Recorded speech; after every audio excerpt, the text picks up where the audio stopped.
Roundtable. It's a show about ham radio and shortwave listening.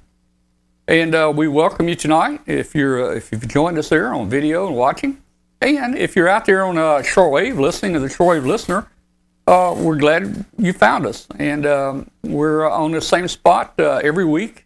We're on WBCQ every Thursday for 2 hours on Thursday afternoon, 5 to 7 p.m. Eastern Time. And, of course, you can tune in to our live video show here at W5KUB every Tuesday night, 8 o'clock p.m. Central Time.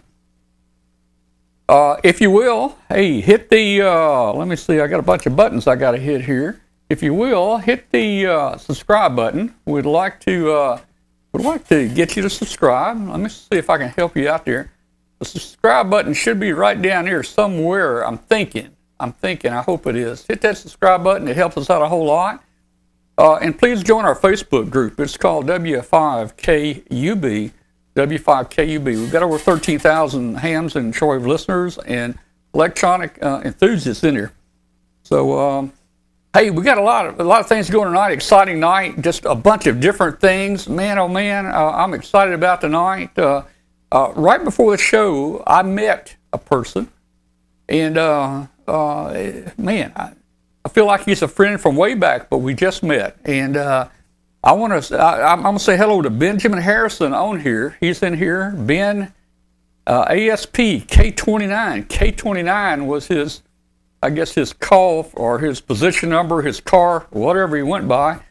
Arkansas State Police. I'm going to talk more about that. Glenn and I both kind of got hooked on watching the Arkansas State Police chases. They're on YouTube, and they are wild. I'm talking 150 mile an hour chases down the interstate, everywhere. You know, gee whiz. Anyway, we'll talk about that a little later there. And of course, I'm from Arkansas, so I feel kind of close to these guys here. But hello, Ben. Ben is KG5 RUY. Pencil Bluff, Arkansas. That's over on the western side of the state there, west of Little Rock. Kind of over in the neighborhood where I went to Arkansas Tech over that way. I was a little north of him there. And he's now retired, but man, oh man. Woo-wee. Glad we found Ben tonight. All right, so what am I missing, Glenn? What's going on, Glenn? Oh, gosh, I'm so Glenn, I'm so excited, man. I can't, woo. Well, it looks like you've been, caught up in a thresher or something with your cheeks there. Let me address that. I'll address. If you really want to know what happened in a nuclear power plant, you'll have to watch the show last week. I explained this right here.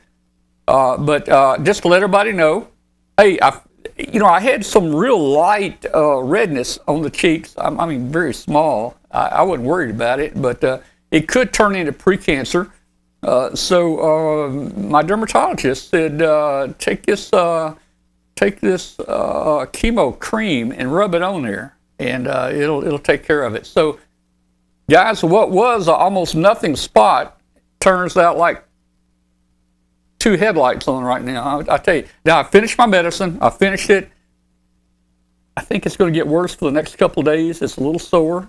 Feels like bees stinging me right now, kind of around the edges.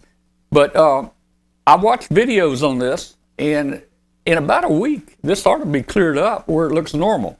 That's what I'm hoping. Anyway, back to you. They made a movie about that in the late 70s called The Incredible Melting Man. The Melting Man, yeah. I'd be a little concerned about that. Well, they contacted me to see if I wanted to play that in a remake, and I told them no, sequel, because I can't take this medicine twice, man. Oh, man. Hey, you got your shack set up? Yeah. Yeah, that's good, man. Finally, I'll show you. I finally got it all put back together. Everything's cabled in. Still have to dress up the wires and stuff, but yeah, we've got everything in place, ready to play and use and whatnot. And just as we were talking, I'm targeting retirement real soon now. Yeah. I think I'm really looking at like April 1st. So when I turn in my official notice, they're going to wonder if it's real or not. But that's kind of where I'm heading. And going to start playing with this stuff. Well, I'm just wondering, when you're going to have time to do it. Now you're leaving. You're going out of town next week. Actually, I'm going out of town tomorrow. Oh. I am going down to the Orlando Ham Fest, Hamcation, and actually going to meet up with a friend on Thursday, and we're going to drive down to the Kennedy Space Center, spend the day down there, and play tourist, and then come back for the Ham Fest itself. And I actually have about 50 pounds of extra room in my bag and carry-on, so I can buy lots of good stuff. And I'm also going to be doing my Arduino forum, my all brand new one. And it's actually newer than the one I did in Huntsville. And going to be doing that one, Friday at 12:45 down there in Orlando. So I'm really looking forward to this trip. I mean, we had the ice storm and stuff last week, and it was just horrible. And I'm like, it's supposed to be 80 on Thursday. I'm ready to go. Yeah. I'm ready to go. Hey, we didn't have any power outage during the ice storm or anything. 2 days later, I had a 4-hour outage that morning, man. Yeah.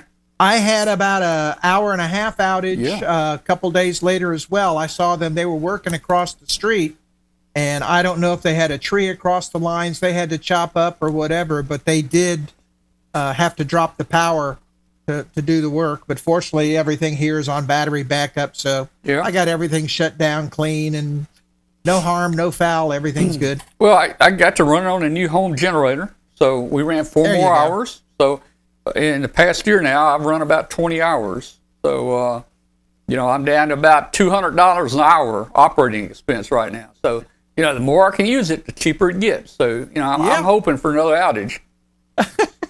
Hoping for an outage. Well, you can have it, because I was just like, this is crazy. I did have to get out in it. I think it was Thursday to help a friend. And it was just like, no, I'm going back home. I'm going inside now. They had to work at FedEx, so I had to help them get their car going. Yeah, okay. Well, very good. Very good, man. All right. Hey, I see a new person in the chat room. My son's brought Daryl in, KC5JAR down in Texas. So shout out to Daryl down here in Texas. He's watching the show for the first time. And again, if you just tuned in, guys, you need to say hello to my best buddy. He's retired now, so he really can't help me out a whole lot. Say hello to Ben, ASPK29 in the chat room. He's a retired Arkansas State policeman. Let me tell you, sends chills up and down me. Oh, man, I love those guys. Okay. All right. Well, anything else, Glenn? No, I'm pretty much all good. I mean, I am just ready to head out to the airport first thing in the morning and get away from this cold, crazy weather and get down there where it's supposed to be nice and sunny in the 80s most of the week. All right, man. Hey, it was 71 here in the shade today. Yeah. Oh, gosh, it was so nice. Yeah. Oh, man. Wow. 71. All right. Hey, Rich, let's go over to Rich, the managing editor of CQ Magazine. Rich, it was 71 in the shade here today. How is it up there in New Jersey, man? Well, today it was just in the 40s, but yesterday it was over 50, and the rest of the week I think it's supposed to get up over 50, even close to 60. So we're not that far behind you. We've been, I don't know if it's fortunate or not, but we've had 0 snow here so far. Yeah. Some flurries a little bit that stuck on the ground end of last week, but no real measurable amount of snow yet. Well, a lot of rain, so I don't know what to think about you guys up there. Now, we did have a major snowstorm here a week ago. We got about 1/8 of an inch. Man, it was tough. Oh, man, it was horrible. I bet it was. Yeah. I don't know about you guys up there. You don't seem to worry about nothing, man. I don't, what's the deal? If it gets 8 foot deep, you just drive through it. Yeah. Basically, you just, clear away what you can and drive on top of what you can't. Yeah. We had, this weather's been really weird because Friday night into Saturday morning, it was outrageously cold. Saturday morning when I got up, thermometer here said 3.9 degrees. And then on Monday, it was 60 or 50. Yeah. So really very strange weather. All right. Well, look, Other hey, than that, let's good. let's jump into CQ Magazine and let's find out what's coming up next month. I'm real excited and interested, and tell us about it. Well, since I missed last week, next month is this month. Oh, that's right. It is. That's right. So here's the February issue, and gives you a preview right on the cover of what I'm going to talk about here. We're going to start out with the voices of some young hams. The Intrepid DX group has a Dream Rig essay contest that they sponsor every year, and this topic this year was how amateur radio factors in my career. And we're pleased to present the 3 winning essays from the contest. And I'm amazed. I really am amazed. The top winner of the contest, Maria Polyanska, the E3OMV, is 12 years old. And she does not write like a 12-year-old. Her writing is incredible, and what she has to say is incredible. So I, once again, am very optimistic about our future being in the hands of young hams like Maria and the other winners of this contest, and just, the other young hams that I have the opportunity to have contact with over the course of a given year. We also have, as it says again on the cover, a mini antenna special. We've got only 3 of them on the cover, or 4 of them, but we've got like 6 or 7 antenna-related articles here. We start out with the Little Boy and Fat Man, which if you're a student of World War II, you know are the names that were given to the 2 atomic bombs that were dropped on Hiroshima and Nagasaki. The author, who was born in Hiroshima 3 months before the bomb was dropped, has repurposed those names for much more peaceful uses and built 2 portable antennas that he's dubbed Little Man and Little Boy and Fat Man. Our second antenna story is a continuation of the part 2 of 3, the continuing anticlimactic adventures of the perverted V by N2EWS. A really fun group of stories here about how he managed to get a reasonably functional antenna working in his homeowner association restricted condo. So it's he's a very good writer, which helps. We also have a piece by W9CJS titled "A Mag Loop? You Have to Be Kidding." That's how he started out, but he became a convert to magnetic loop antennas and tells us about it here. In our learning curve column, Ron, KO0Z, has some antennas for 10 meters because, as we all know, cycle 25 is heating up and 10 meters is coming back to life big way. And every ham with a license has privileges on 10 meters. Voice and CW. So getting on 10 meters and working DX is, there's no ham in the United States who does not have the privileges to do that. And I strongly encourage you to try it if you haven't. It's a wonderful band. Our QRP columnist, KA8SMA, has some QRP antenna system tips. Our antenna editor, WA5VJB, has a column about rubber duckies this month. And then we've got one on what happens after the signal leaves the antenna. This is a really fascinating study on trees and high-frequency RF interactions. And the 2 authors here, W3DIY and G3WRT, have basically determined that close-in trees not only introduce signal loss, which is pretty well known, but they also change the polarization and radiation patterns of your antenna. So really fascinating article on the interactions between antennas and trees, particularly verticals.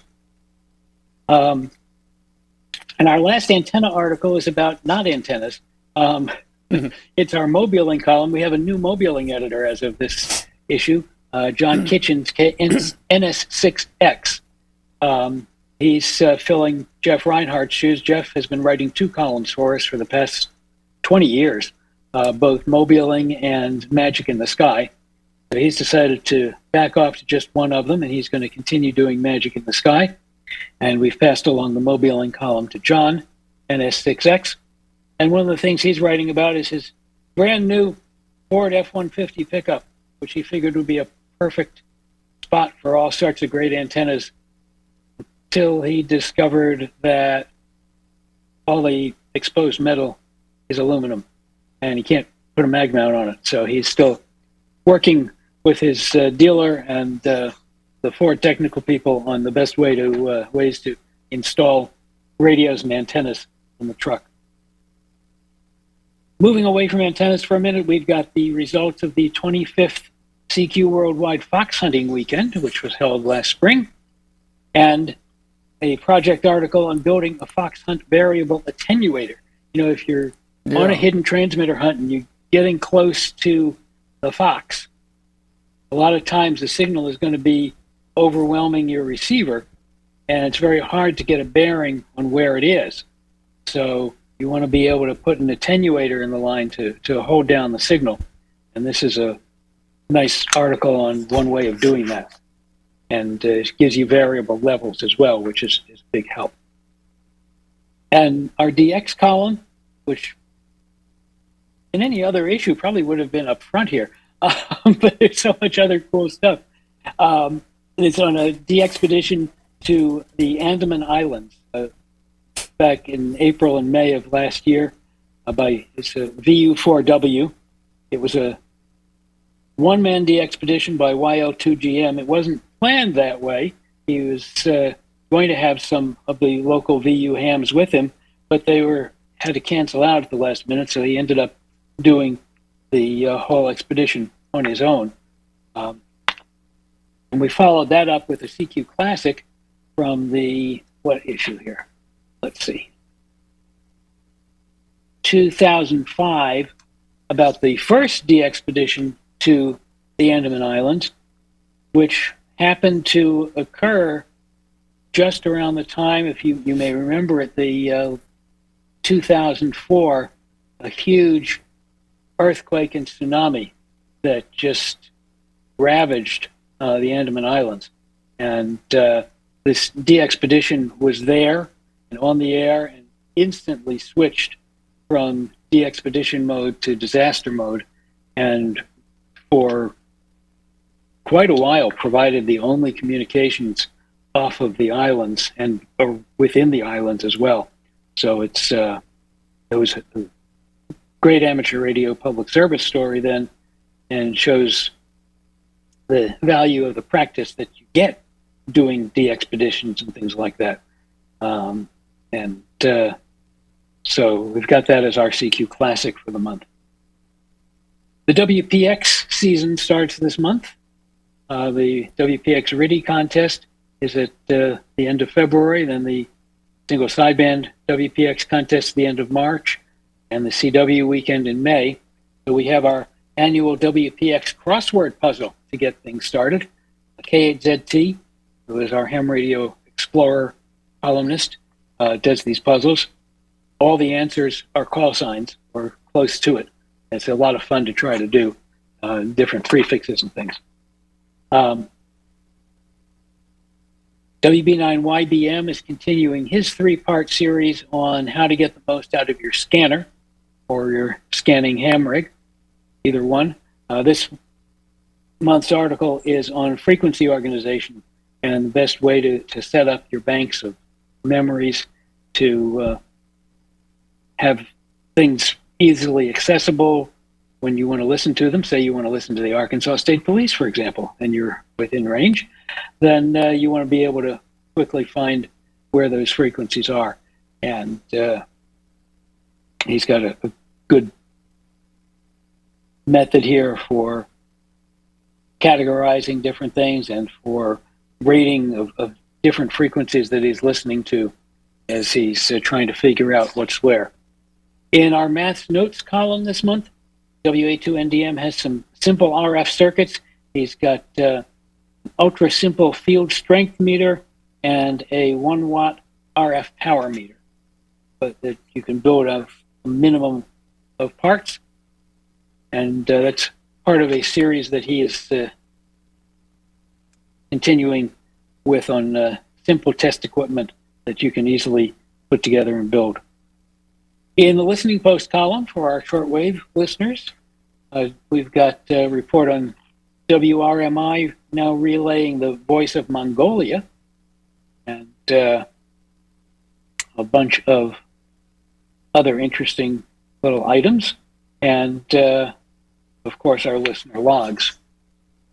In our emergency communications column this month, K3PFW writes about practicing MCOM skills at non-MCOM events, basically public service events like races and bike runs and things like that.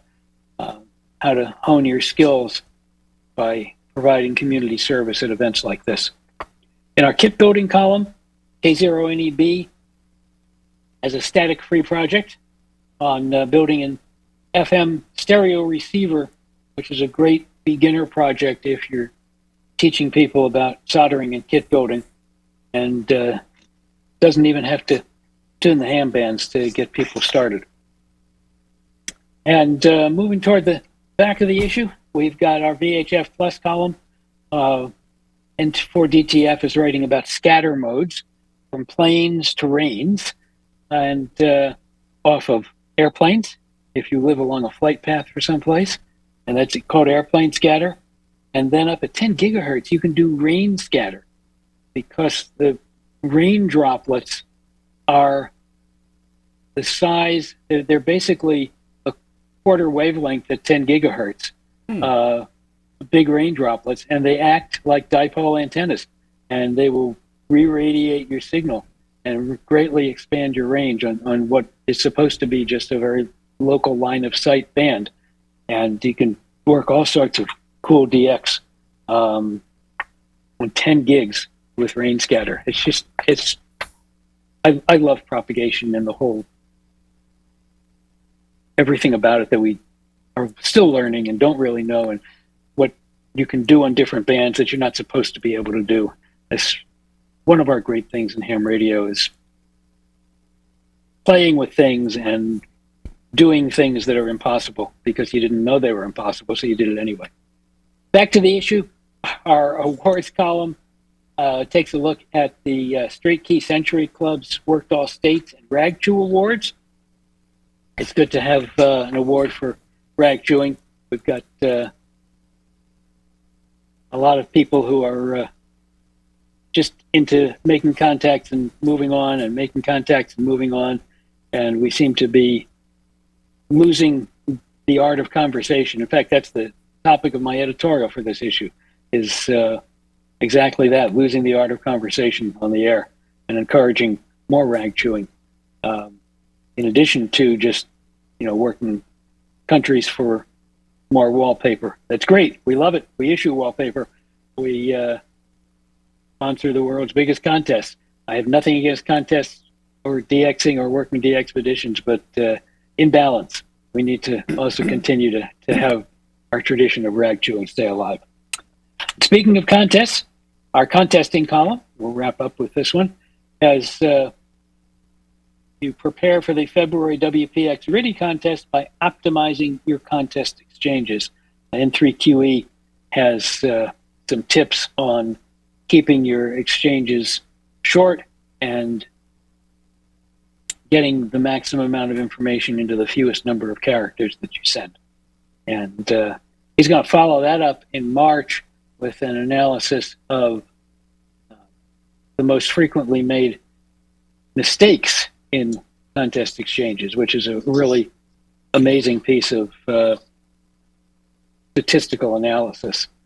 He's fantastic at that and can really give you a lot of very practical help in maximizing your scores. And a lot of the tips that he gives you they're focused on contests, but they really apply broadly in terms of getting solid information across accurately and quickly. And that's so much of what we're about. So that is basic wrap up. There's a lot more in the issue that I didn't pull out of my folder, but it's all in here, every single page.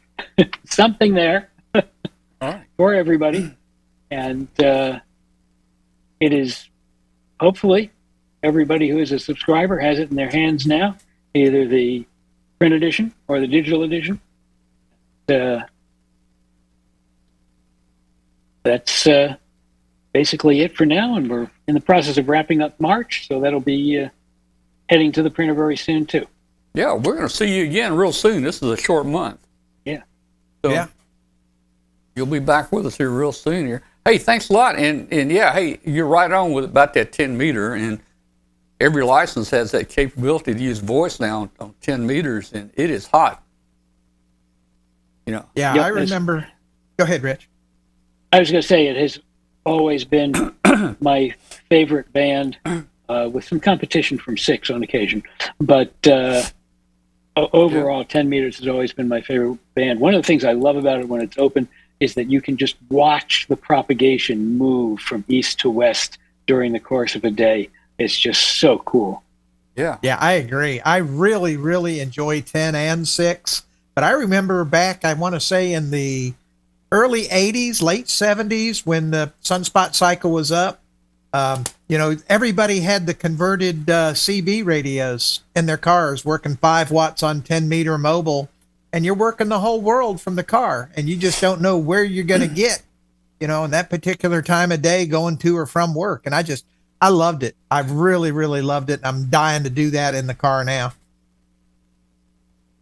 All right. It is a great band. Well, hey, Rich, thank you so much. Feel free to stick around with us and take part in the show tonight. We got some new products coming up here. Let's see. That's the new soldering gun I just recently got. Oh, that's the balloon takedown version, isn't it? We'll talk a little about that a little later there, but I think that's a good product right there. I'm trying it out, and so far I can solder like 400 yards away with it. Yeah, man. But let me talk It's about great a for couple fixing things. your antennas without taking them down. That's right. I Amen. don't even have to climb up in a tree. If you got this, you don't have to climb a tower. It's very accurate, 45 feet up, even 100 feet up, man. You just zero in there with the crosshairs, and, you make your repairs right there. Yeah, well, that ice storm wiped out my cobweb, so I got to get up there and rehang it and stuff. So, yeah, I need that.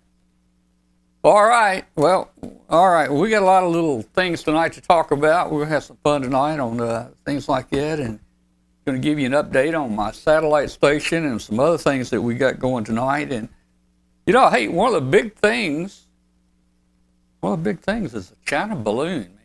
It is making so much news that I don't know, man. First time I heard about that, my first thought was, not one of yours, is it? Yeah, well. Yeah, I was afraid that KW5GP had popped back up. Yeah. Well, Argentina may have took yours down here last month, man. I mean, the guns disappeared last month. We don't know when they get shot down. They just quit talking to us, I tell you, if you shoot one of these down, you're doing pretty good, because the whole thing, I mean, hey, there's the tracker right there. Yeah, If you can shoot that down at 60,000 feet, you done really good, man. You done real good, yeah. The balloon's not much bigger, so, oh, man. So anyway, the China balloon, we don't know what's going on, but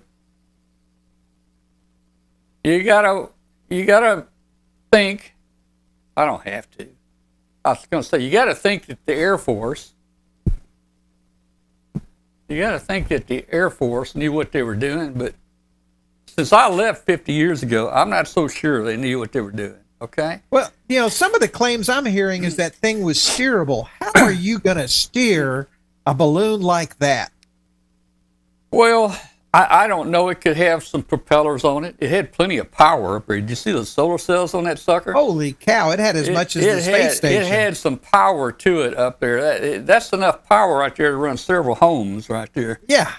So I don't know. I can't tell from here. It may have had some type fans or propellers. I read somewhere that it had a propeller and could be steered. Yeah, Oh, okay. and also, there was a pretty big payload. It's very possible they could have let gas out and put gas in to change the altitude. You know how hot air balloons can go places by going up to a certain level and getting the wind and going a certain direction, and when they want to go somewhere else, they find another altitude. So, I mean, it's possible. I wouldn't say that's the best way to steer something, to tell you the truth, but it probably had some little steering to it. Now, the Air Force says, they did everything so they couldn't get any intelligence. I'm not sure I believe that. I think all they basically could do is cover up stuff on the ground with tarps so they couldn't see it. That's what they did. There is some speculation that I'm starting to see here. Different engineers are talking. That thing had a very large boom on it. If you look at this, it had a very long boom on it, and it looked like it had some type of antennas on each end of that. And there's some speculation that could be like ground penetrating radar. And, I'm not sure how good ground penetrating radar is from a satellite. That's a long ways away. But you get closer to the ground, I would think you could penetrate the ground better.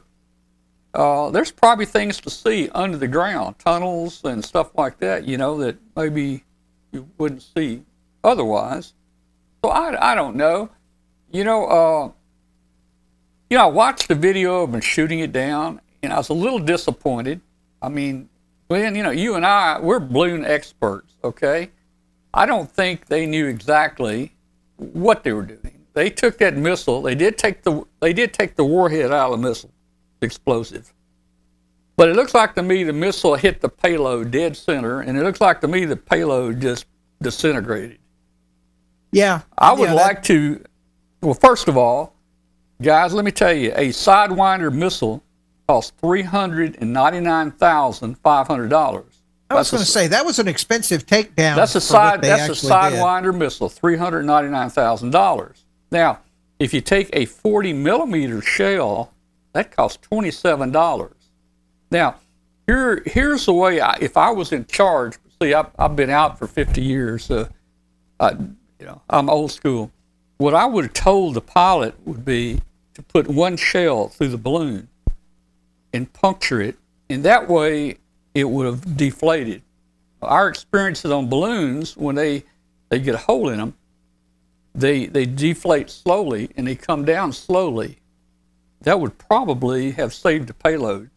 Yeah, but they could have done something with it instead of having to put all the pieces back. Yeah, I think we really should, and we didn't know what's in that payload. They're talking like, it's nothing that's going to bother. It's nothing they can't get from satellite. Well, I don't know. And here's the reason I don't know. I think there's technology out there that we don't even know about yet that other people could have. I'm sure we have some they don't have. They got some we don't have. It'd be nice to find out what that is, Hey, what if we got a crypto unit out of there that encrypts their messages intact and it wasn't blown all to pieces, and we might could understand their crypto, the way they encrypt messages and stuff, But no, we had to blow it all to bits and pieces and put it at the bottom of the ocean. So I would have brought it down on land. I'd have brought it down slowly, as slow as possible, and I would have recovered it there and try to see what was in that thing. Yeah, now they're going to be piecing. Now they're going to be I got a transistor here, and here's a diode. We're not sure what this is, but what is this thing? We got about a quarter of it. I don't know. We don't know what's in there. Man, there could have been 2 platoons of Chinese soldiers in that sucker. We don't know what's in that thing. Yeah, they don't fly ants. They fly mosquitoes or something like that. There could have been a can of COVID in there that they're going to drop somewhere. I don't know. But Earl in the chat room is saying that they use satellite-based ground penetrating radar to find lost cities in the desert on the Silk Road. They do. They do. Remember? But Glenn, that's under the vegetation. I'm talking about ground penetrating radar that can go underground. Yeah. Yeah. But if you remember back in the Mercury and Gemini and even Apollo era, they had some military launches, and they actually made a show about this on Gordon Cooper's flight, that he had some special surveillance gear, and he was using it to find sunken treasure ships around the world. So Yeah. they've Oh, had yeah, that yeah. technology for a while. So who's to say what was on there? And Earl is saying, yes, underground, under the sand with his stuff. So it was Yeah. GPR. Yeah. Oh, let's see. Okay. But while we're talking about this, let me backstep up into some of the stuff Rich talked about. And that was the voices of the young hams and the ham career. I got my license when I was 15, and that totally influenced everything that I did in my entire career. I got into the electronics field at age 17, 18, hit the ground running, and it was a ham radio and the knowledge that I got through ham radio that really, started me off on my career, because I understood the electronics. They can build and design things, and I'd built my own Heathkit rigs and stuff like that. So that definitely was a huge starter for me. Yeah. Well, thinking back about the balloon, they probably had some type of communication with it, but Oh, they probably bounced it off their satellites. But just somehow trying to jam that not seem like oh, they had a total- simpler method than that. They were using Elon Musk's satellites, the Yeah, satellite link stuff, I and mean, they had an internet account. They My were just streaming it. question been to the Air Force General. Okay, so you're jamming their frequency, right?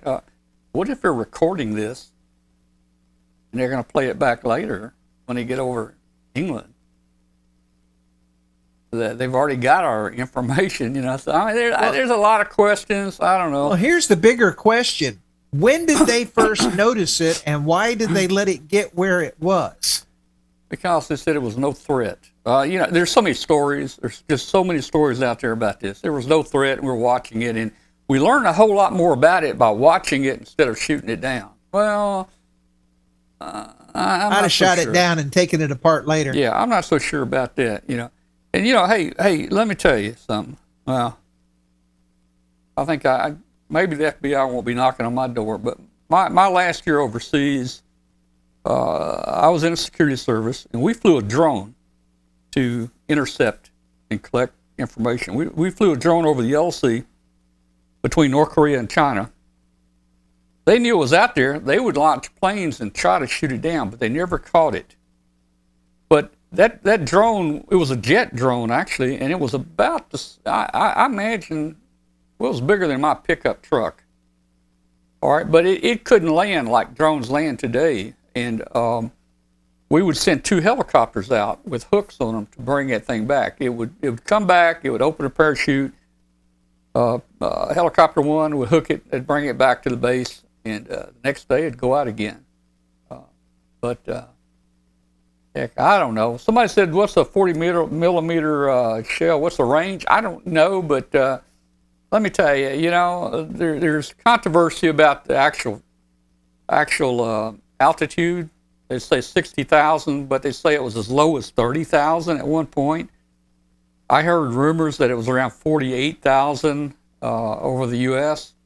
I would think a plane could get close enough to get within, maybe 10,000 feet, 20,000 feet from it. I think a shell will go. I think a shell will go that far. Anyway, so yeah, they're saying the range of a 40 millimeter shell is about 2,200 meters. 2,200, huh? So that's about 4,000 yards or thereabouts. Yeah, I don't know, but I think they could have. Why didn't they shoot the missile through the balloon then? Don't shoot the payload with it. Shoot the missile through the balloon.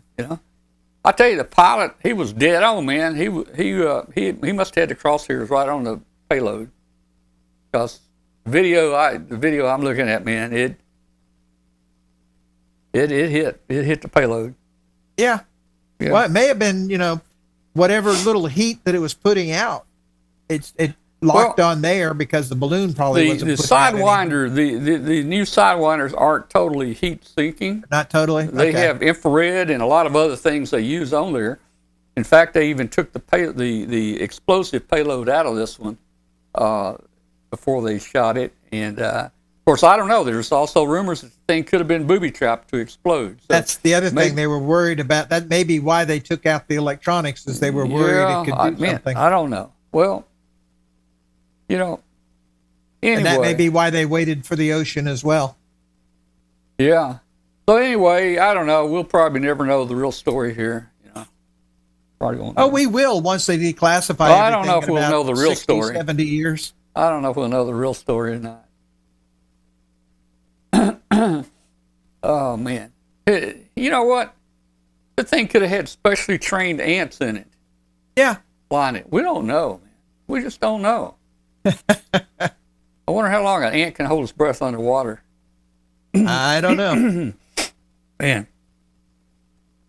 All right, well, let me check that off my list. I'll get that out There of you my go. system, man. Get that out Well, of one my... more thing that Rich hit on was the de-expedition. Yeah. And that's something I have always wanted to do. But if I do a de-expedition, it's going to have to be the glamping style where I'm sitting on the deck of some, beach house, out on like Santa Lucia or something like that. Have the dipole strung up between the palm trees and whatnot. And, just, sitting there with a fan blowing on me and all of this, so that's my idea of a de-expedition. So these folks that go on the real ones have my undying, admiration and stuff for Well, what these people can do. The VU4WD expedition that we have in this was close to that. He is in a nice hotel, and he's using their conference room for his Oh, no. shack and stuff like that. So that was close to that. It's nowhere near what's going on right now on Bouvet. With, No. 3Y0J, and they're not sure how long they're going to be able to stay there because the weather is just so horrible. There's a big difference. But these one-man expeditions with reasonably decent accommodations are getting to be very popular. I'd love to do that. Glenn, probably the best de-expedition we're going to get on is do a Walmart parking lot on the air. That might be kind of exciting. Yeah, or maybe Dollar Tree or Dollar General's on the air. Well, I don't think they have that yet, but they do have Walmart parking lots. Yeah, they have the Walmart parking lots on the air. That's Absolutely. a real deal. And just think about it. It probably got a nice street light pole there. With light. Yeah. We could throw a dipole over that. And I mean, That's what our club actually does at one of Yeah. the schools when we do our portable ops for like the QSO party. Is we actually shoot wires over the lights in the parking lot and hang dipoles that way. yeah. All right, let's do this. Let's take just a 1 minute break, 2 minute break, and come back. And boy, I got a lot of stuff here to talk about tonight. Boy, this is going to be a fun night, man. We'll be right back. Cabin Fever, spring into the new year with Icom. Icom's newest amateur FM transceiver is the IC V3500, and it's ready to hit the road with whatever you're doing. With a compact body and simple interface, this radio is a must for those looking for a long-range mobile with a fresh look. The IC T10 is a rugged portable that meets or exceeds standard military testing. With an IP67 waterproof rating, the IC T10 can withstand any field activities ahead. Hear any transmission and listen to FM broadcasts with the loud 1.5 watt speaker. The IC705 is a perfect sidekick and QRP companion. Base station features and functionality at the tip of your fingers. It's a portable package. It covers HF 6 meters, 2 meters, and 70 centimeters. This compact rig weighs in at just over 2 pounds with an RF direct sampling. Most of the HF bands and IF sampling. The ID5100A is innovation and mobility taken to the next level. Designed from user input, the ID5100 offers an intuitive user interface experience with an industry-leading touchscreen display. Additionally, the ID5100 connects with Android devices and Bluetooth headsets via the optional Bluetooth module. The ID5100A is one of the most advanced dual-band mobiles on the market today. And last but not least is the ID52A. It's a VHF-UHF dual-bander with D-Star and FM dual-mode functions, and is the first handheld amateur radio with a full-color 2.3-inch waterfall display. This radio supports conventional FM communications and D-Star simplex repeater, regional, and worldwide calls over the D-Star Internet Gateway. Visit www.icomamerica.com/amateur for more information on Icom Radio. Sorry about that, wrong button. Okay. All right, guys. Hey, got something here fun I want to show you. It's almost magic. I want to show you something. Change the camera here. All right. You ever get in a situation where you have a power cord and got a big old plug on the end and it's under a handle or something and you can't get it out, and the other end is permanently attached to a 50-pound device, and how do you get that plug out? So I built a little mock up here of a handle. You might see this. It's just I took a board, got a little board, I've got a little rod across here, a couple little plastic L brackets, and I'm going to show you how to get this cord out. All right, now look, now right here, this is what I'm talking about. See, I've got the cord under.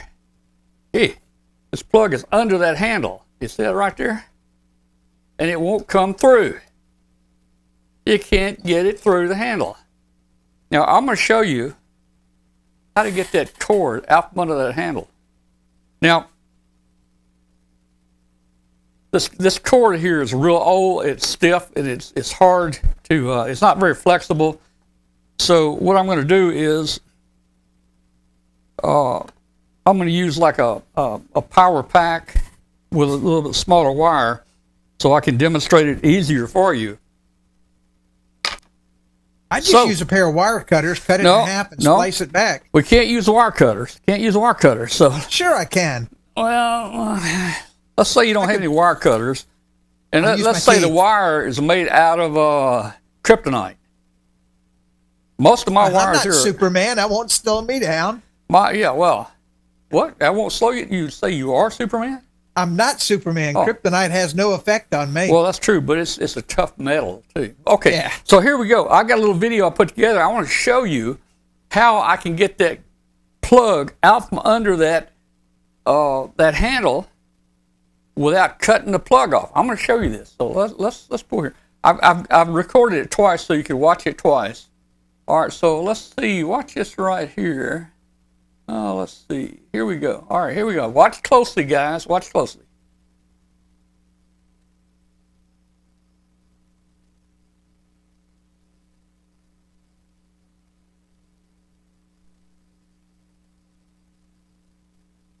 Wait a minute. Are we? Yeah.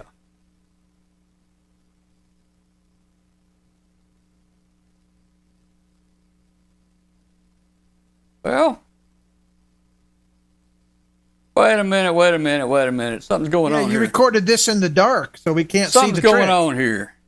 Yeah, you're doing this so we can't see the trick. And I did it in the dark. Did you guys see how that worked? I got it right. What's wrong with my? Hang on. All right, let me see if I can load this video again. I want you to see this video. I want you to see this. What in the world is going on here? Well, now you're showing. Hang on. Let me see if I can. Hang on. Let me see if I can get it again. Let me load the video again.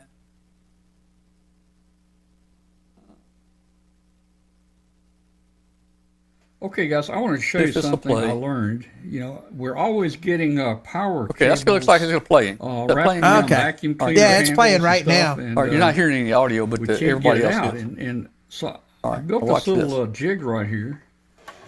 I built this little jig here that represents like a handle or something. Okay, and this could be like on top of your vacuum cleaner or whatever. But and we're going to use this little power pack and this cord. I'm going to show you how to get this power pack out from under this handle. Now, if you notice, it will not go under there. And I am not going to bring this end back under there. So we're going to take this off here. We're going to take it off with just some trickery. So let me see if I can show you how to do this. So what we're going to do, we're going to pull this back a little bit right here. And we're going to make a loop like this. All right, so we got a loop like this. And see, we're still all tangled up here. I'm going to put the loop underneath here. I'm going to put the loop underneath the handle. And I'm just going to take the plug here and stick it through from the bottom right there. All right, now, that's all it takes to get this cord untangled and off the handle. Watch this. How you like that? Magic. All right, we're gonna do it again. Magic. All right, let's do it again.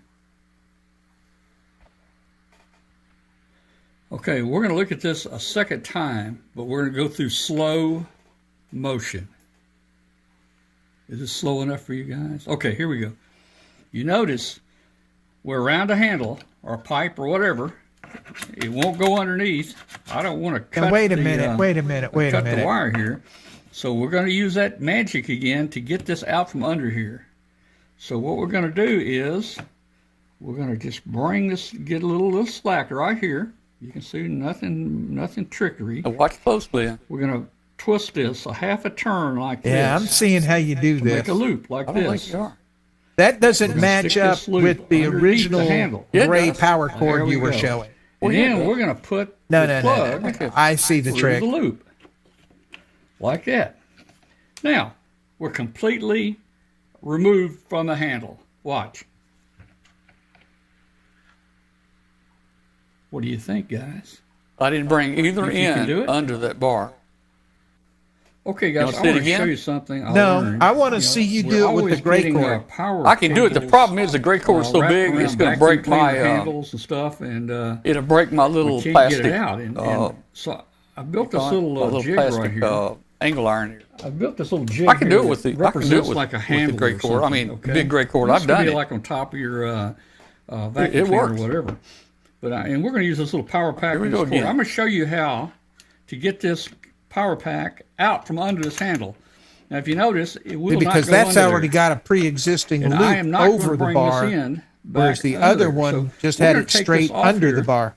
We're going to take it off. Well, but it's wrapped around the. It's just wrapped some around the trickery. bar. Look.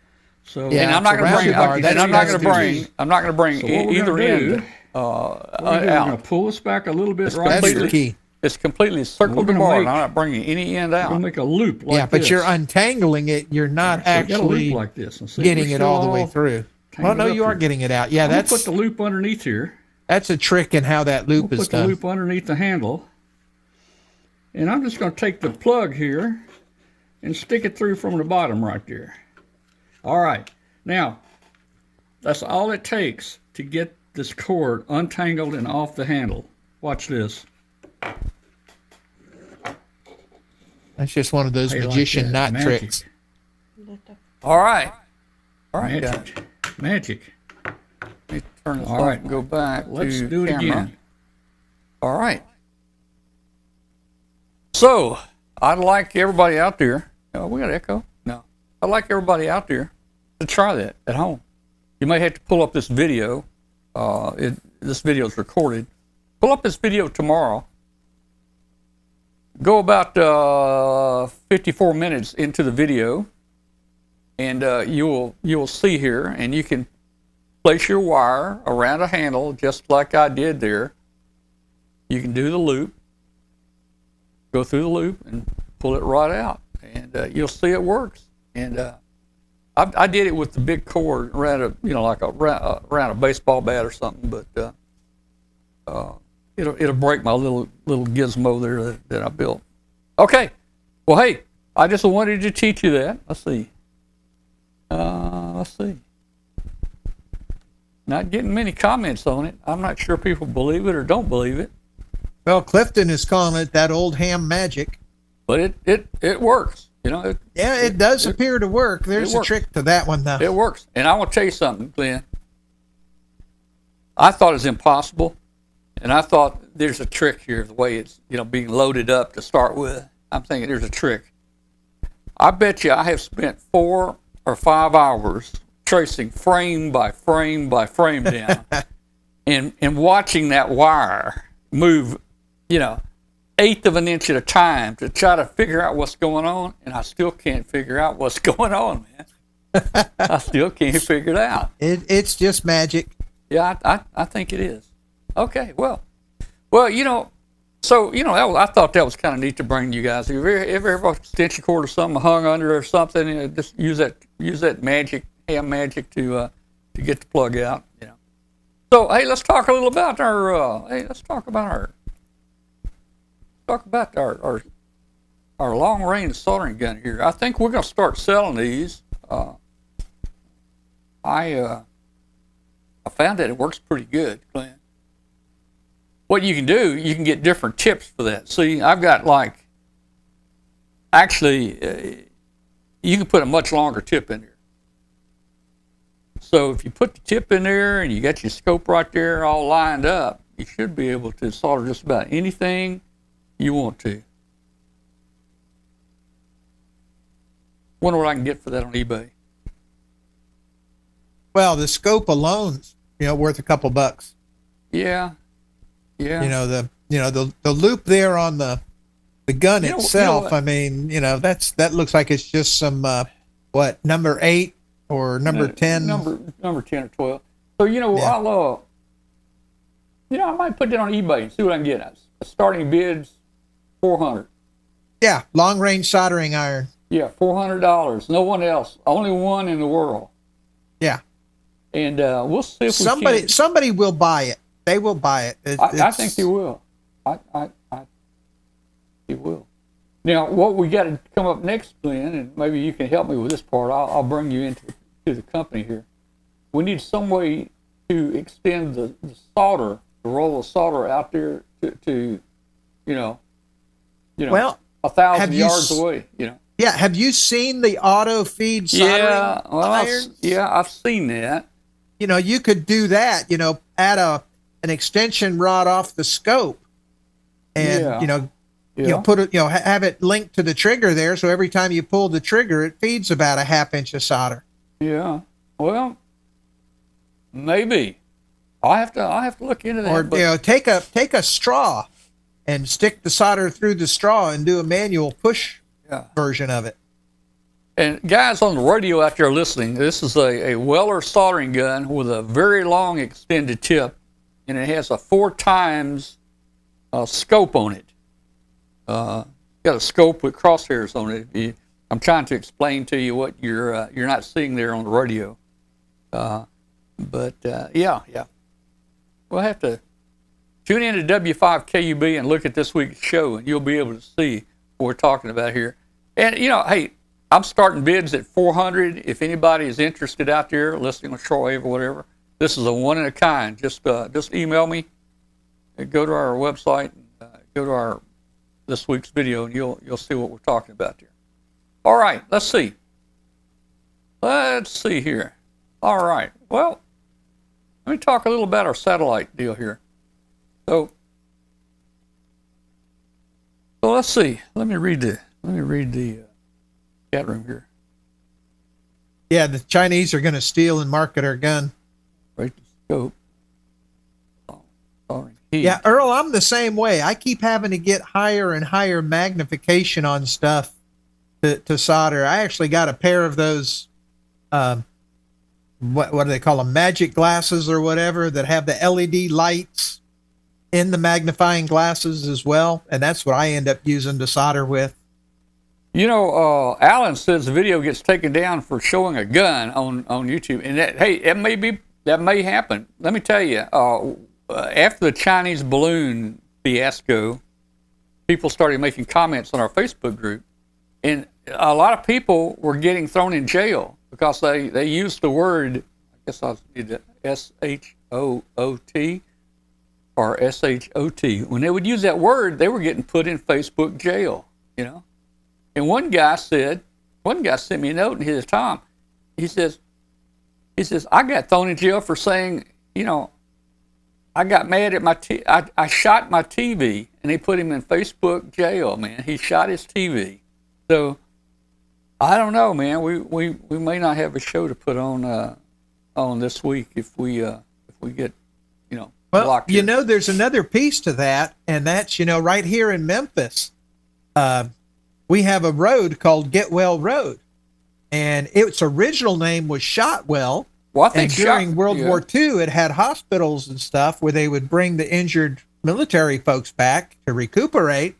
And so they had to change the name to Getwell because Shotwell really wasn't a good thing to have at the time. So that's how Getwell Road got its name. Yeah, I've heard something similar to that from my mom and dad and my grandfather, and this is probably, it may your story may be much accurate, but I was told that the hospital, the VA hospital, was at the corner of Shot and Getwell. So I don't know. I don't know if there's a street named Shot or not. But no, I want to say it was Shotwell, and they changed the name to Getwell. I'll have to look and see. We'll have to research that and see. But yeah, I mean, that would be a good place. That'd be a good place to build a hospital right there at Shot and Getwell. Yeah. Yeah, man. I just like Getwell itself. Just just get me well and get me out of there. And Andy's talking about for his eyesight now, he's using a 10-power optivisor. So I think as we age, we have to keep cranking that power up and up and up to get the same level of vision capabilities. Yeah. All right.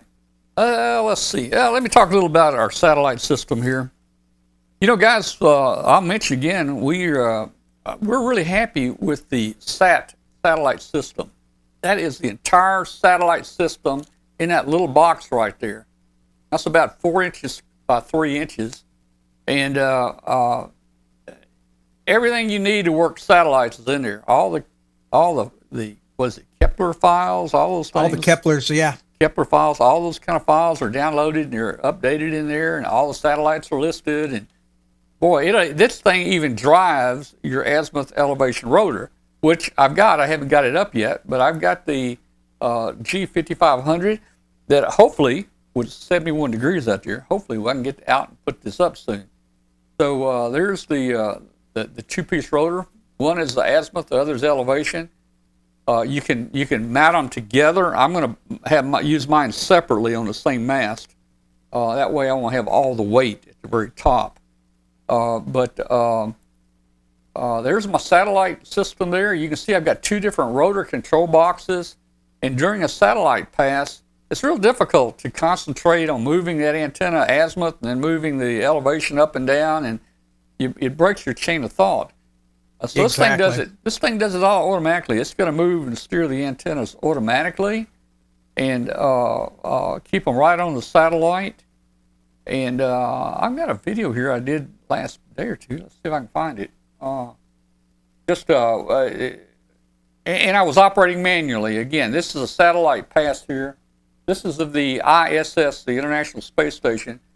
And I was operating the rotors manually, but I just want you to hear. This is the International Space Station going over.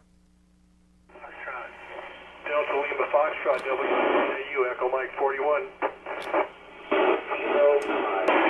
Kilo, Echo 8, Romeo, Juliet uniform, November 3, November uniform, Foxtrot, November. Kilo, Romeo, Juliet uniform, Echo November 62. Cemetery. UW. EM63. Kilo, Bravo 8, uniform, Golf Papa, Echo Mike 99. Form Golf Papa. EA8 RJU, WA4 CWY. For 9 Tango. Bravo 8, Golf Papa, Echo Mike 99. Whiskey out 4, Charlie, Whiskey Yankee, Kilo, Echo 8, Romeo, Juliet uniform, Echo November 62 QSL. So, call is Whiskey Alpha 4, Charlie, Whiskey India. Echo Mike 63. QSL, Echo Mike 63, thanks, that in turn. November 9, Tango, November. November 9, Tango, November, Whiskey 2, November, November uniform. Okay, so that was that was the International Space Station. You saw I was operating the rotor controls manually, trying to keep up with the satellite. Typically, satellite or the ISS maybe has an average of, I don't know, I won't even say an average, but about 9 minutes, from horizon to horizon, where you pick it up and leave it.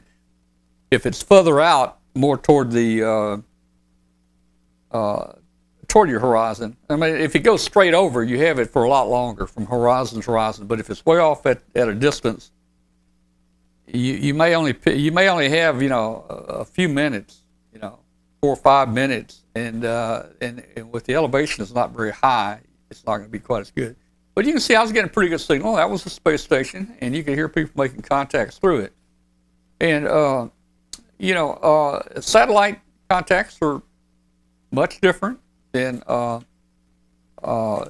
you normally would make on ham radio. You heard most of those, and that was the FM repeater on the space station.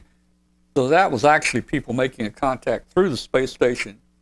So basically, you send out a call, someone answers you, you pass to them your grid square.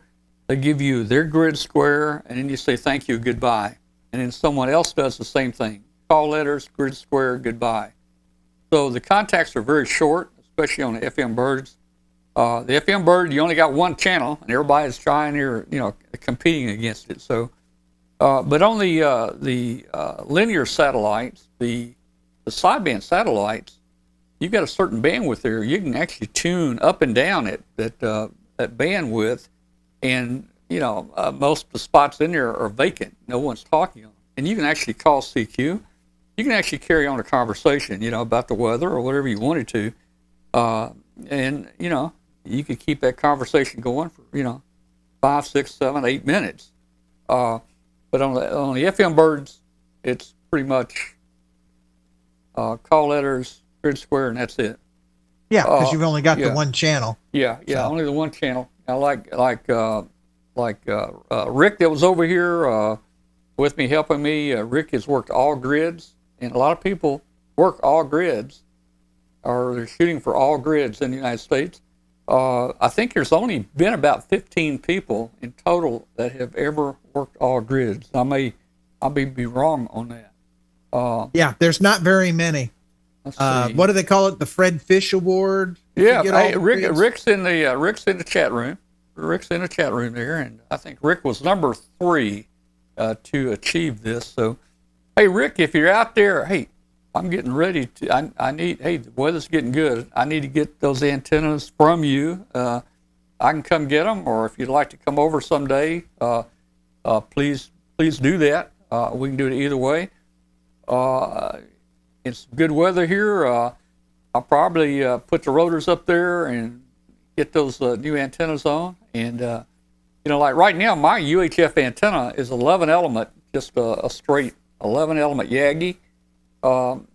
Rick is going to provide me some antennas. The 440 Yagi he's given me has got 40 elements on it. Holy cow! 40. It's 20 and 20. It's 20 vertical, 20 horizontal.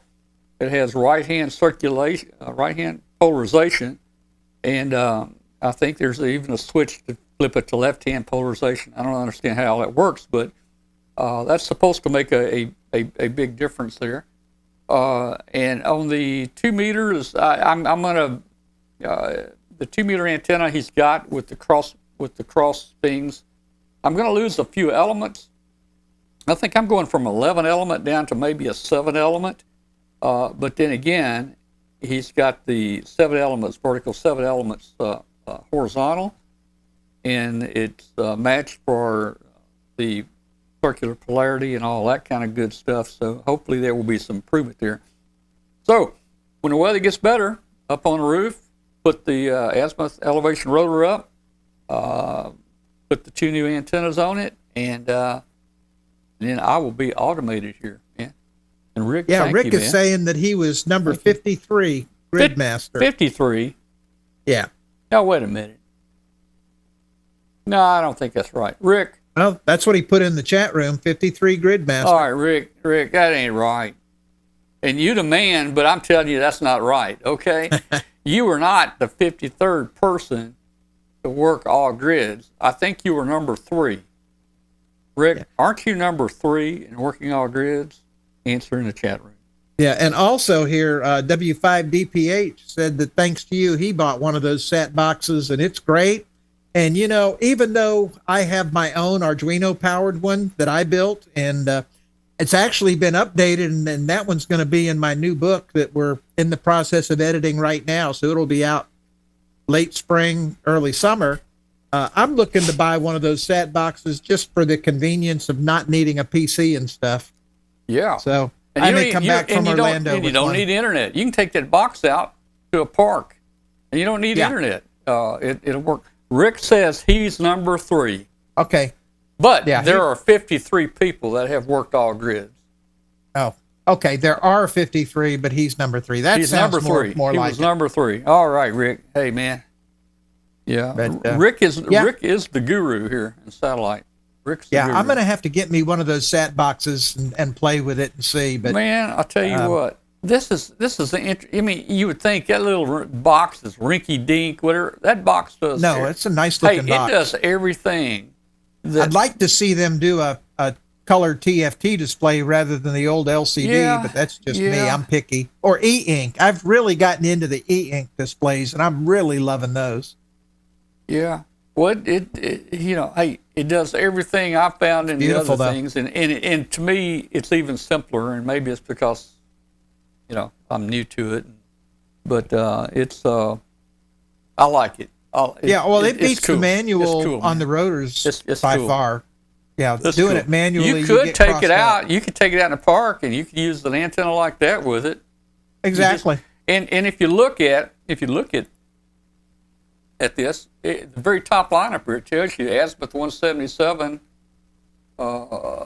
as elevation, like 68 degrees. I mean, you could look at that right there, and you could point your antenna manually. Elevation minus 68 degrees. That's pointing down. Yeah, well, that satellite had not come up yet. Yeah, I was going to say it hadn't risen yet. I mean, that's you're right. going. You're doing the digging a hole through China. Well, thing. if I could get a tower high enough and some powerful antennas, I could reach a minus 68 degree elevation. Yeah, probably, but at that point tower. You'd have your own satellite. That's right, man. Well, still, anyway, I like the idea. I think it's really cool, and it definitely beats. If you don't want to go the PC route, that is clearly the way to go. Yeah, and he KF4HR also says that SAT unit does a really fair job of correcting for the Doppler shift, which is also half the fun of this. Well, it's kind of interesting the way that works here. Like on the SAT PC program, you go to a screen and you got up-down arrows, and you keep toggling a little up-down arrow to. Or you can allow it to auto adjust the Doppler. I don't think so. Yes, you can. I use it on SAT PC. Well, I don't know. We'll have to get the expert. You have to enable it, but yes, you can. It will auto select Doppler. We'll have to get the expert in here on that.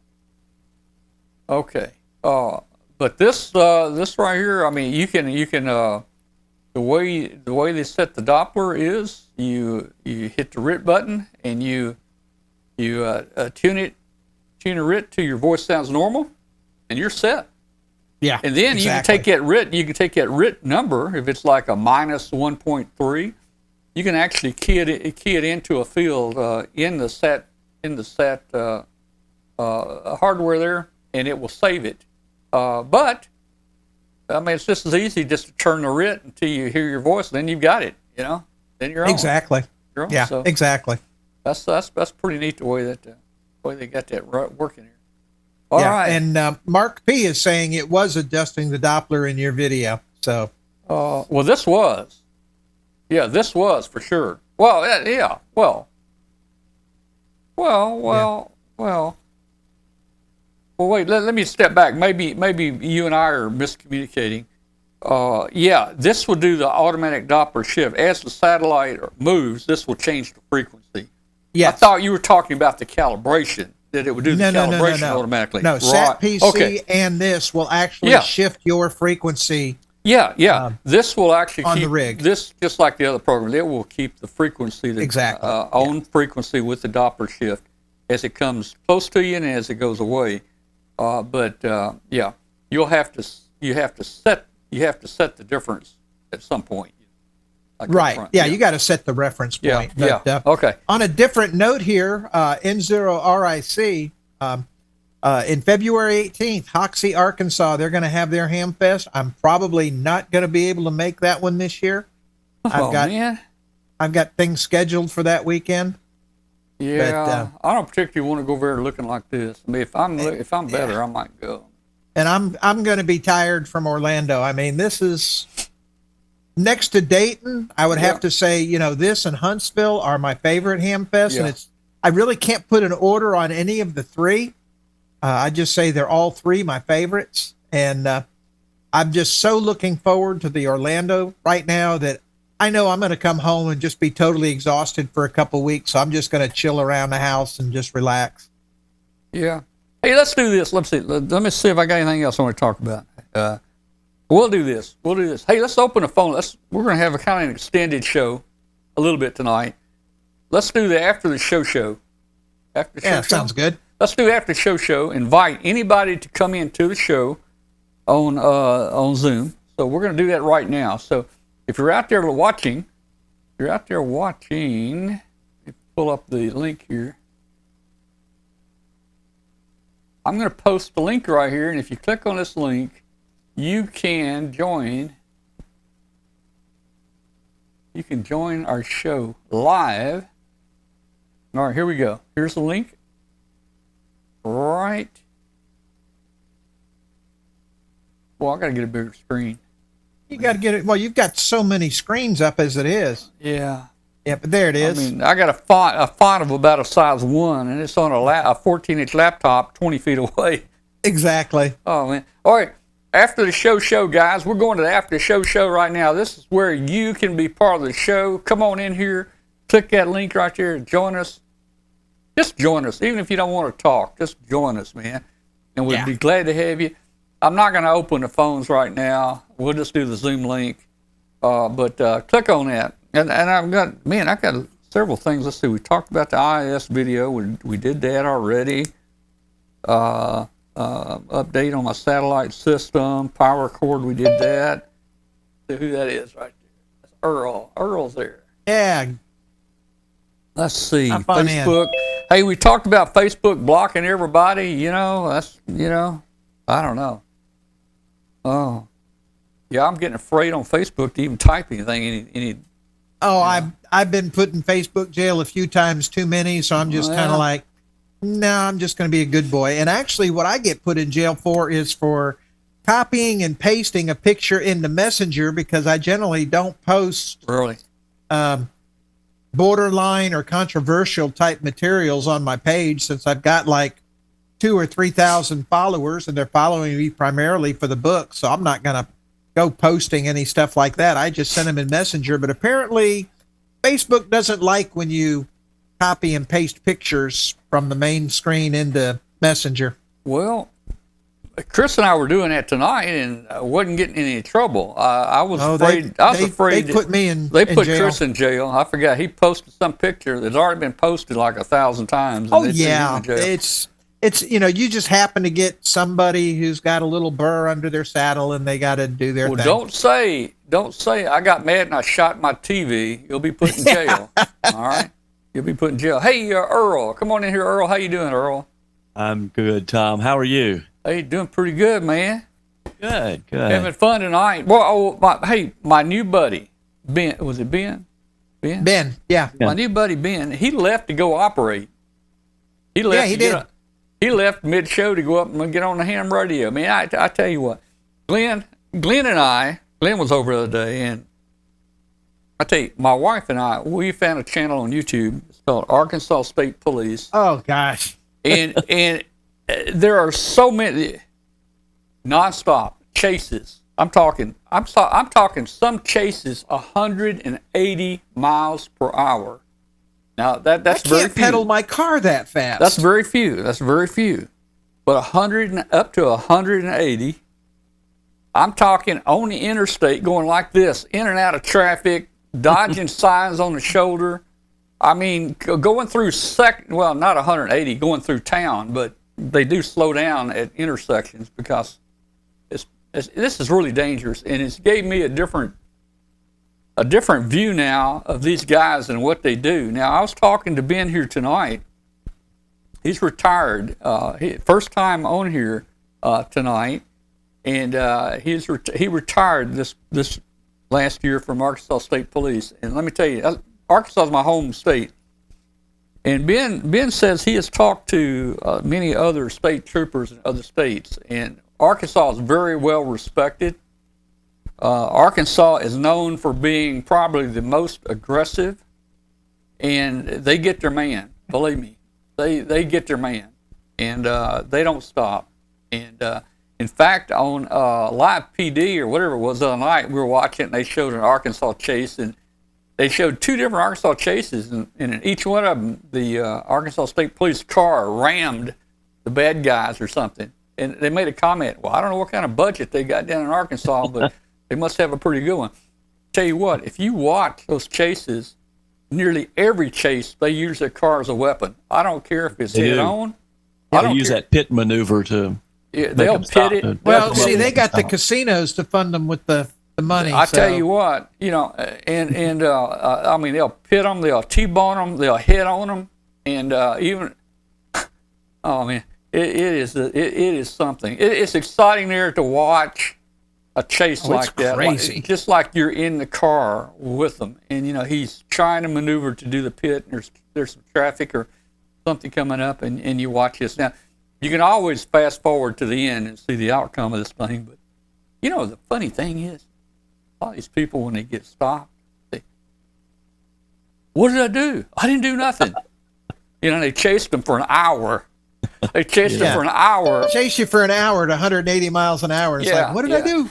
And 3 or 4 cops are after them too. Yeah. Oh, there's more than that. Sometimes there might be 15 cops on a road, but it's really neat when the Arkansas police guy says, I'll take position 1. And he passes everybody. He gets up front, and he's definitely going after the guy. It is so funny. Yeah, it's amazing. Man. Oh, I got tears in my eyes thinking about it. Those guys really have. Those guys really have a dangerous job, man. Yes, they do. I really respect them a whole lot now, more after watching these chases, man. No, it's phenomenal what they're capable of doing. So but some of them, a lot of the Arkansas State Police car, they must. It seems like a lot of them top out at 130, 131, 132. But there's some out there I've seen, running up 150. There was one 180. Man. Well, you got to wonder where the old NASCAR cars go when they retire them. And the first thing after they T-bone or they hit somebody, get him locked up in handcuffs. The first thing they do, basically, you see them, and when the dash cam, you see them. They got their phone camera and they're taking pictures of the damage on their car. And they call the supervisor. No damage. I'm okay on this one. But that's about one of the early things they do, man, is send in a damage report to the car. I'm guessing they have their own body shop. They need one. They got to, man. They got to. What amazes me are the street stock cars that these people are driving to get to 180 miles an hour. Well, I tell you, there's the one that gives them the most trouble is the Hellcat. Is that the Chrysler? Yeah, the Dodge Hellcat. The Dodge Hellcat. Some of the Dodges give them some trouble, man. Well, then you see a Mustang now and then, but it's usually the Dodge Challengers and Hellcats. Well, what happened in Atlanta, in Doraville. Doraville is on 285, the perimeter highway around Atlanta, and they had so much trouble with the motorcycles on the perimeter late night and the fast cars on the perimeter. They started collecting some of the drug capture cars, some of the Lamborghinis, really, really fast cars, so they could chase these people down. Oh, yeah. Because the motorcycles, those hot bikes, they get on the perimeter, and they'll run 150, 160 miles an hour at night, passing cars, in and out of cars. And Yeah. Doraville wants them because they want to collect the revenue. Boy, I tell you, and I've Yeah. seen, it's on the Arkansas channel, they get into some motorcycle chases. And let me tell you, Yeah. motorcycle, it can run pretty good. I mean, Yeah. it can get away from you fast. But I tell you, I'm surprised at how fast they can still catch these guys. Oh, I mean, yeah. and you get behind a Hellcat and you're doing 130, 132, and you get behind a Hellcat, and then he puts the metal to the pedal, a pedal to the metal, in that Hellcat, and at 130, that Hellcat it's like a missile. It just takes off, man. Yeah. Well, And as he bad as almost the out perimeter of is sight. in Atlanta, Almost out of sight. But as bad as the perimeter is in Atlanta, I can't imagine driving that fast on those highways. yeah, No. well, man. That's always Mike's under in here. reconstruction. Mike's in here. Mike was a motorcycle cop, I think. He's been in high speed chases too. That's Mike here, KE8L. But it's interesting. We're starting to grade them on when they pit a guy. We've been grading them as far as how they get the dash cam positioned on the other car.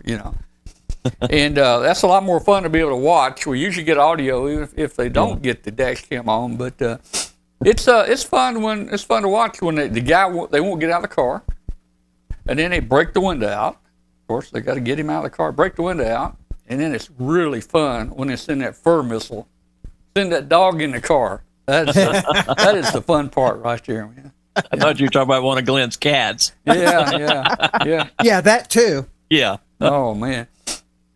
Oh. Yeah, I can All see right. that. Anybody else want to join us? I posted a link in the chat room there. Give us a call on Zoom and join us tonight. Hey, I'd like to go back to the Balloon. the balloon in Chinese the balloon, desert, the ground penetrating radar. I've Yeah. got some information on that. Yeah. A couple of lifetimes ago, I worked for a satellite image processing company in Atlanta called ERDOS, and we had some DoD connections, and we were seeing satellite ground penetrating radar imaging, and one of the guys who was working for us actually took that along with some 3D imaging, which is basically satellite images that are overlapped, and they did actually locate some of the lost cities on the old Silk Road, the trade trails over in the deserts over to China, and located some of those cities under the sand by using the ground penetrating radar from the satellites. Yeah. And there was a really good story written up in National Geographic about that. And that was about 98. Yeah, what kind of 97, 98. power are they running on that radar from space? I don't know, but they were using satellites and some airborne sensors as well, because we were a graphic image processing company, not a vector. So Esri handles all the vector mapping, and we did the image mapping. So we would take images and stack them. Typical satellite image is 7 bands of red, green, and blue, and infrared, different layers of infrared. And we could mathematically drill down through those layers and say this combination of these bands equals some kind of ground cover. Very cool. And you see the maps in the geography books and things like that where they show the state, and upstate will be the mountains and the pine trees, and then you'll have, or here in the south, you'll have the central part of the state where the fall line is, and the rivers, and the sand mountains, and then you have the coastal plains. When you run data like this and stack it up and compare it, you actually get maps that look like that. I have maps of Georgia and South Carolina that look exactly like that. It was amazing. But they could take a pixel, a stack of pixels, and they could determine exactly what the ground cover was.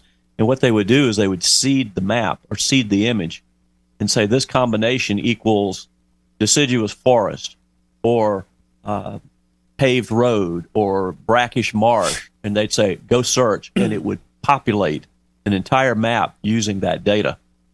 And then we could take the other satellite imaging, such as the ground penetrating radar, and stack that on that as well, and take offset images from air photos to do the 3D elevations, put on the stereoscopic glasses and actually see it in 3D and fly through it in 3D.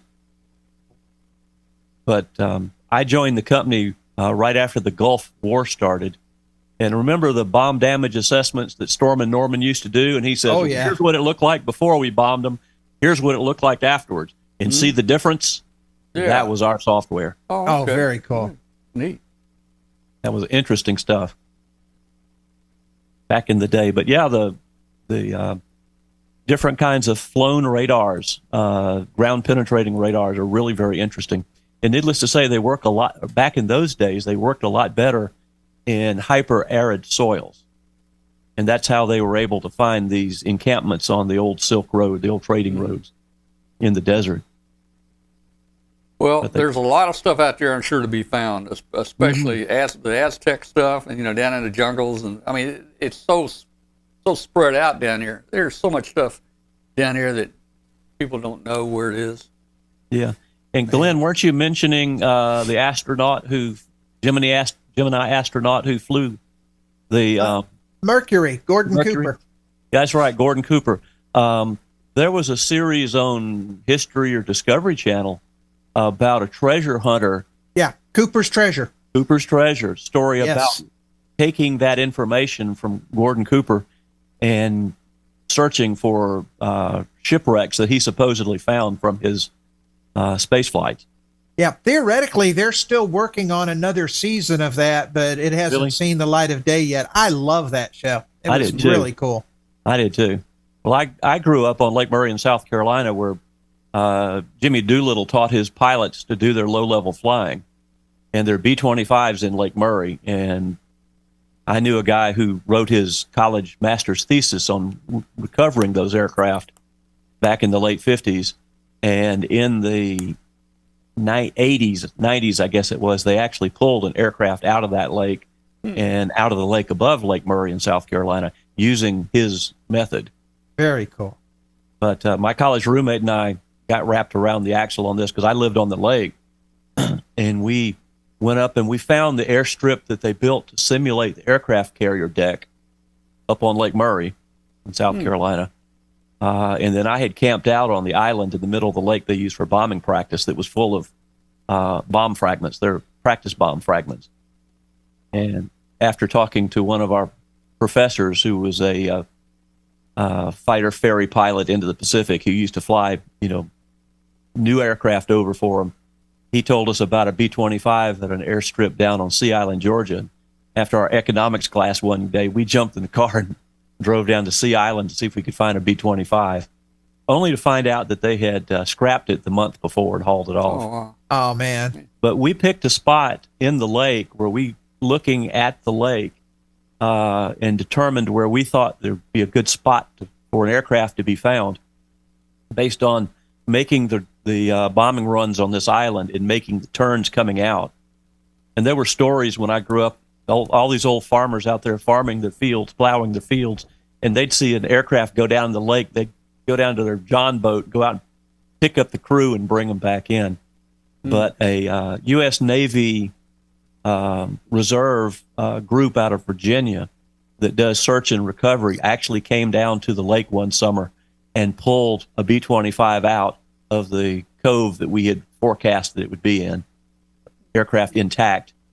And they took that aircraft to Texas to see if they were going to be able to recover it. But the one that they pulled out of the lake above our lake is actually on the Yorktown in Charleston, on the flight deck on the Yorktown. Outstanding. And that's how I got into scuba diving back then. Wow, that's just cool. All right. Where is everybody? I can't believe Quiet night. Yeah, people where's aren't Charlie? joining on Zoom. Come here. on. Can't Yeah. believe it. See, Tim's here. Yeah. Yeah. Yeah, Tim's in here. But nobody else, man. Gee, you and Tim are about the bravest people that, that join us. I mean, Yeah. Hey, here's a comment from N7XGR. They did something like the satellite photos to find the Aztec temples in Central America because the rocks that were used to build the temples caused the trees in that area were different color. Yeah, that's perfect. They they use the deforestation filter and have been able to find all kinds of things down in Central and South America. Yeah. Or satellite technology. That's some place I've always wanted to go, is places like Machu Picchu and stuff like that. I would love to go down there. Yeah. Well, a few years ago, I went down to, I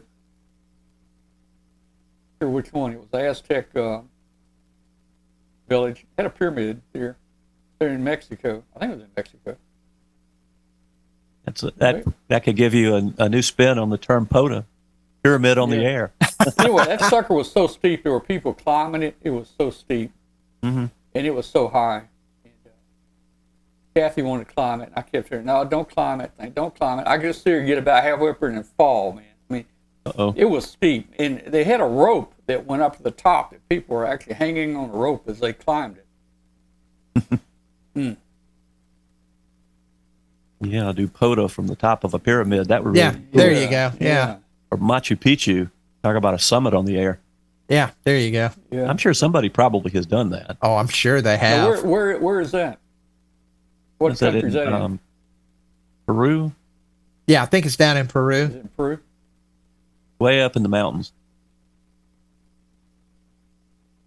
But yeah, I'd love to do. It's just one of those things that's, I've always loved the Andes Mountains, and matter of fact, I think one of the microwave records at 2.4 gig was done with like the old Linksys WRTG routers. They went like 217 miles on just milliwatts. Oh my God! Point to point on mountaintops in South America.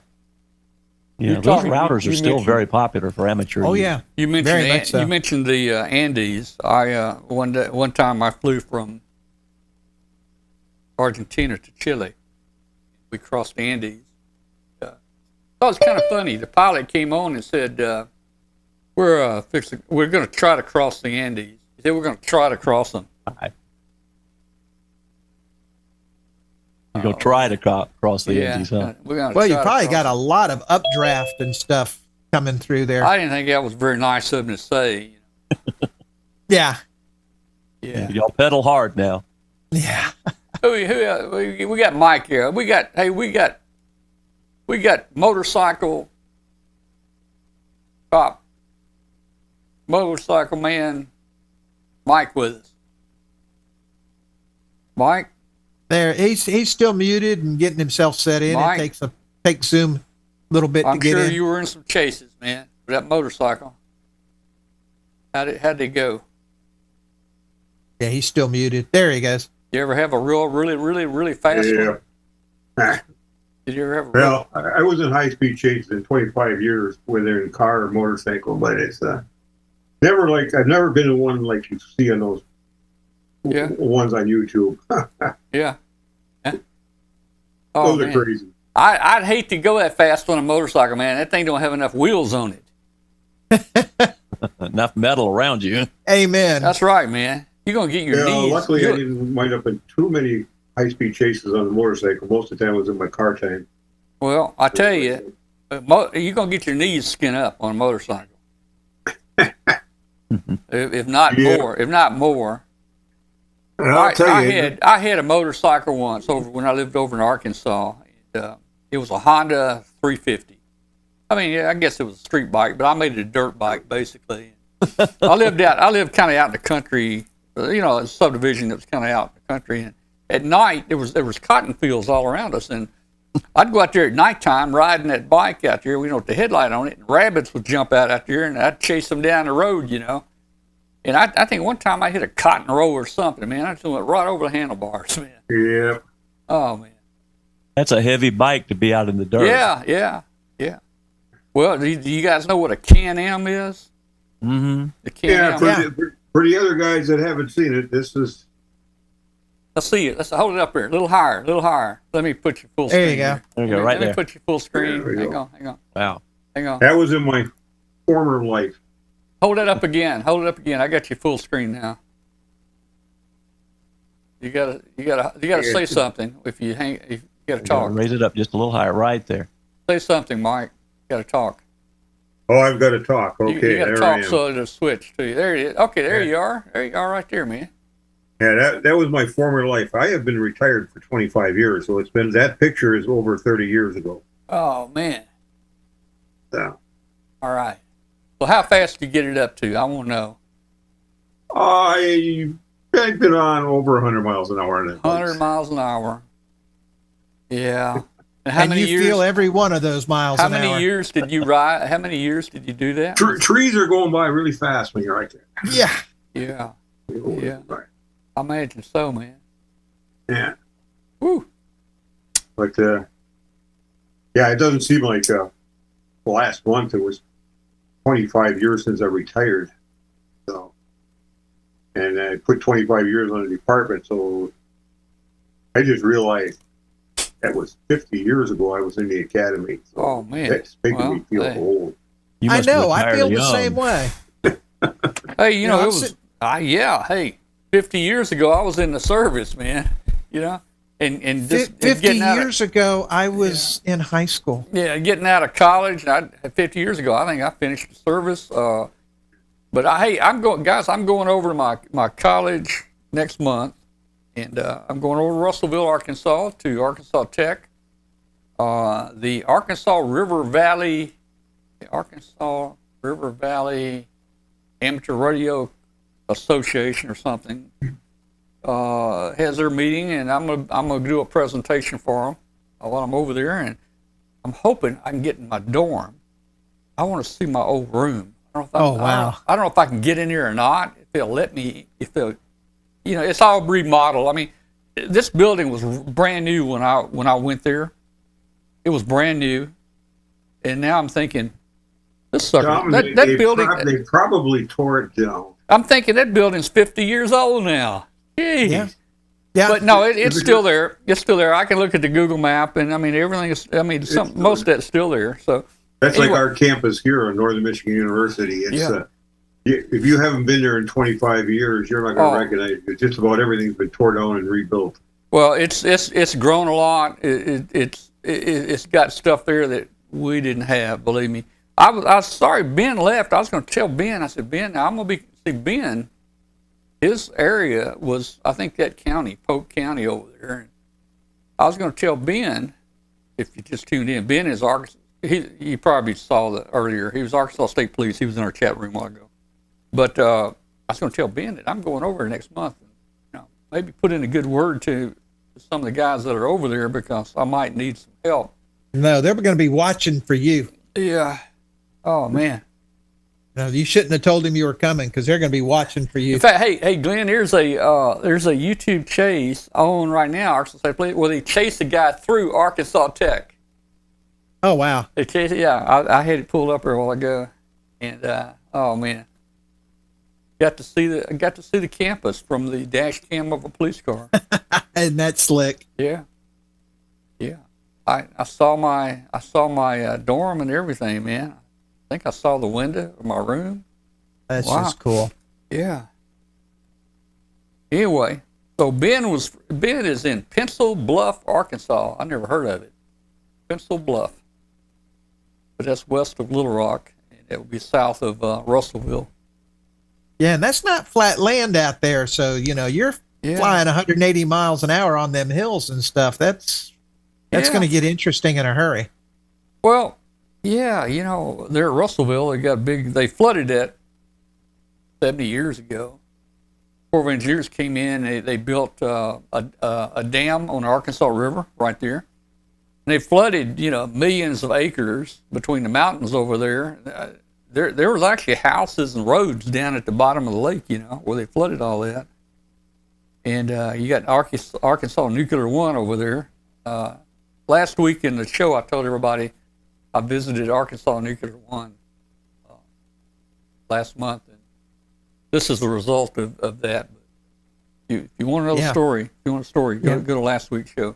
Yeah, Lord knows you didn't get it from the sun, because we haven't had much sun in the last 2 weeks. Yeah, I mean, there's no real high mountains over there or anything. Now, I'm going to go up on Mount Nebo. Mount Nebo is a plateau. It's flat up there. It's 2,000 feet.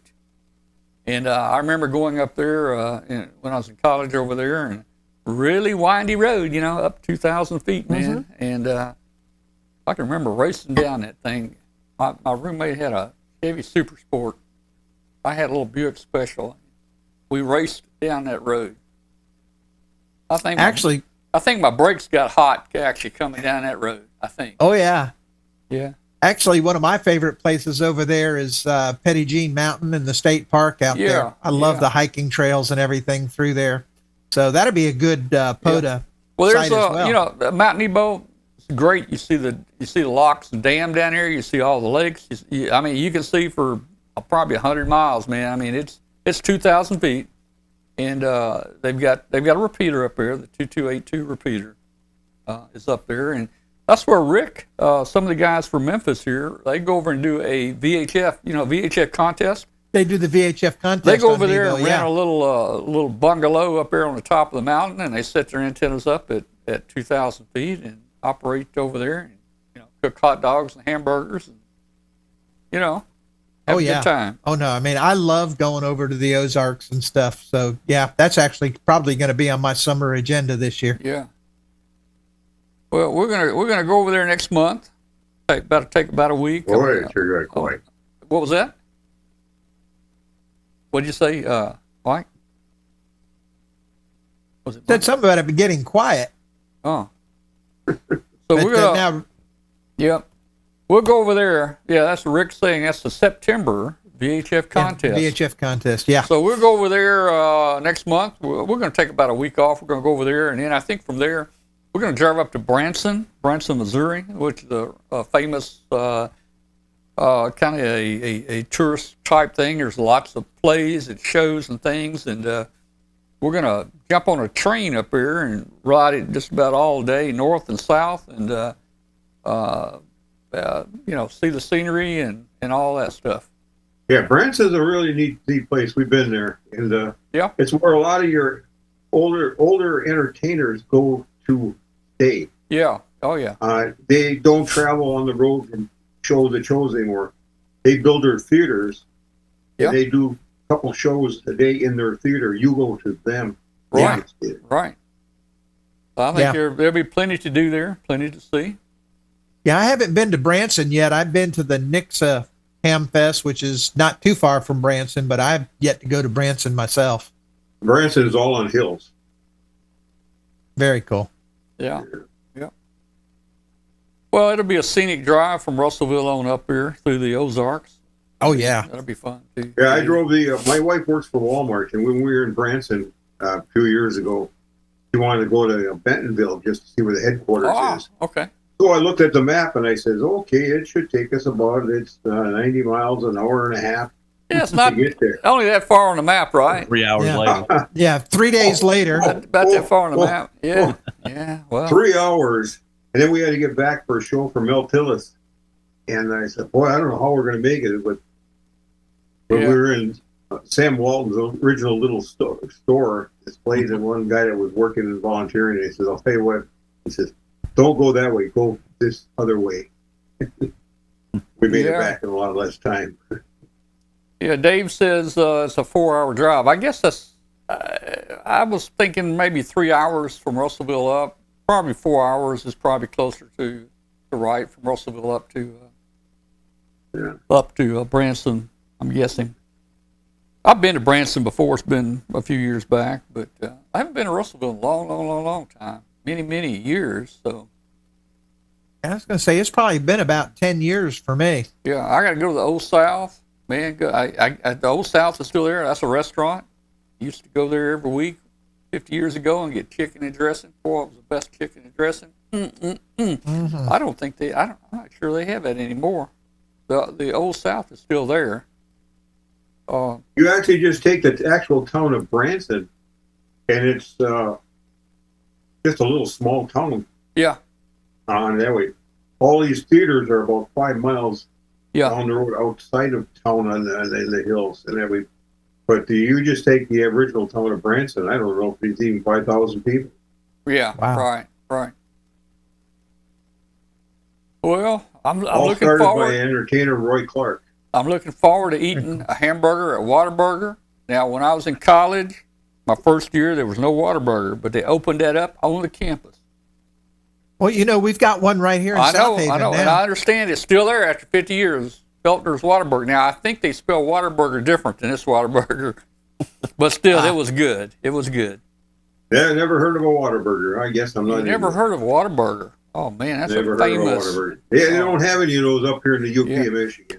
You know something we're starting to get down here, and I've stopped at it a couple times, and it amazes me. That is Buc-ee's. Have you heard of Buc-ee's? Oh yeah. Oh yeah. Where do you think I'm going on Thursday? Man, Oh, yeah, I not heard of that either. But you haven't heard of it. Oh, Let me yeah. tell you what Buc-ee's is. It's basically it's a gas station. 100 Okay? pumps. It's a gas station, and the one I stopped at had 150 pumps. Yeah. 100. Consider it to be the super Stuckies of the new millennium. It had 150 pumps outside. You go in the bathroom, it's all like marble. And the bathroom is bigger than my entire 2-story house.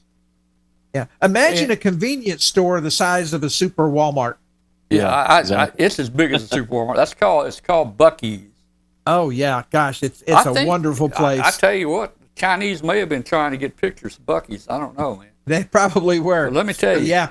There's They're one trying to on get the there way for from lunch. Orlando. If you get a to the chance, coast. man, if you get a chance, go to Buc-ee's. You got to go to Buc-ee's, man. Oh man, that's You the have to first plan- stop we make on the road. And you plan to be there for lunch or dinner. You have to plan Yes. to eat at Buc-ee's. Yes, sir. Oh man. Woo. Although I think wanna we're go probably back to going to end up Buc-ee's. doing something like Bubba Gump's in Daytona on the way back. Yeah. Well, I don't know. Do we only have one Buc-ee's here in Tennessee now? Over Yeah, Towards it's over in the Sevierville? eastern part. it's over toward Yeah, it's on Sevierville. I-40 Yeah, up outside of this side of Knoxville. yeah. We stopped there going and coming. I didn't know if it was around Sevierville or I knew it was around think it somewhere is over in that part of the Sevierville. country. Not that. Yeah, it's Not- on I-40 over that yeah, way. yeah. Oh man. Oh, 150. They need to gas put pumps. one on this side. Yes, they I'm do. out of breath. 150 gas pumps. Oh, But I no know. I can trucks. imagine it. And you know Oh, I what? mean, it And- is hey, the hey, their place. gas price was really, really low, and there was a gas station right across the street, and Buc-ee's had gas for like I don't know, it's like, $2.60. I'm gonna make a number up, $2.60.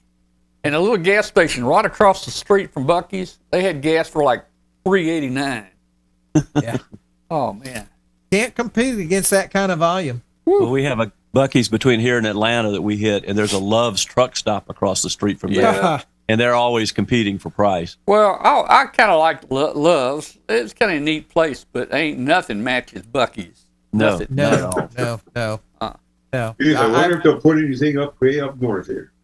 They'll be there eventually. Don't worry. Eventually, yeah. Now I went to Buc-ee's the first time last year at their Orlando Hamcation when we went up to St. Augustine, and oh man, that was a trip in itself. I didn't care about the rest of the day. I've been to Buc-ee's. I tell you, We you We go don't inside. allow that stuff up here in the Michigan's UP. We like things as it is natural. We're down here. Well, let me tell you. Let me That- give you. that Let is me give for you a stuff- hint. That is for stuff that we tell people you put in downstate Michigan. Yeah. Well, let me give you a hint. If you go inside Buc-ee's, take a GPS with you. Amen. Or a map, or Yeah.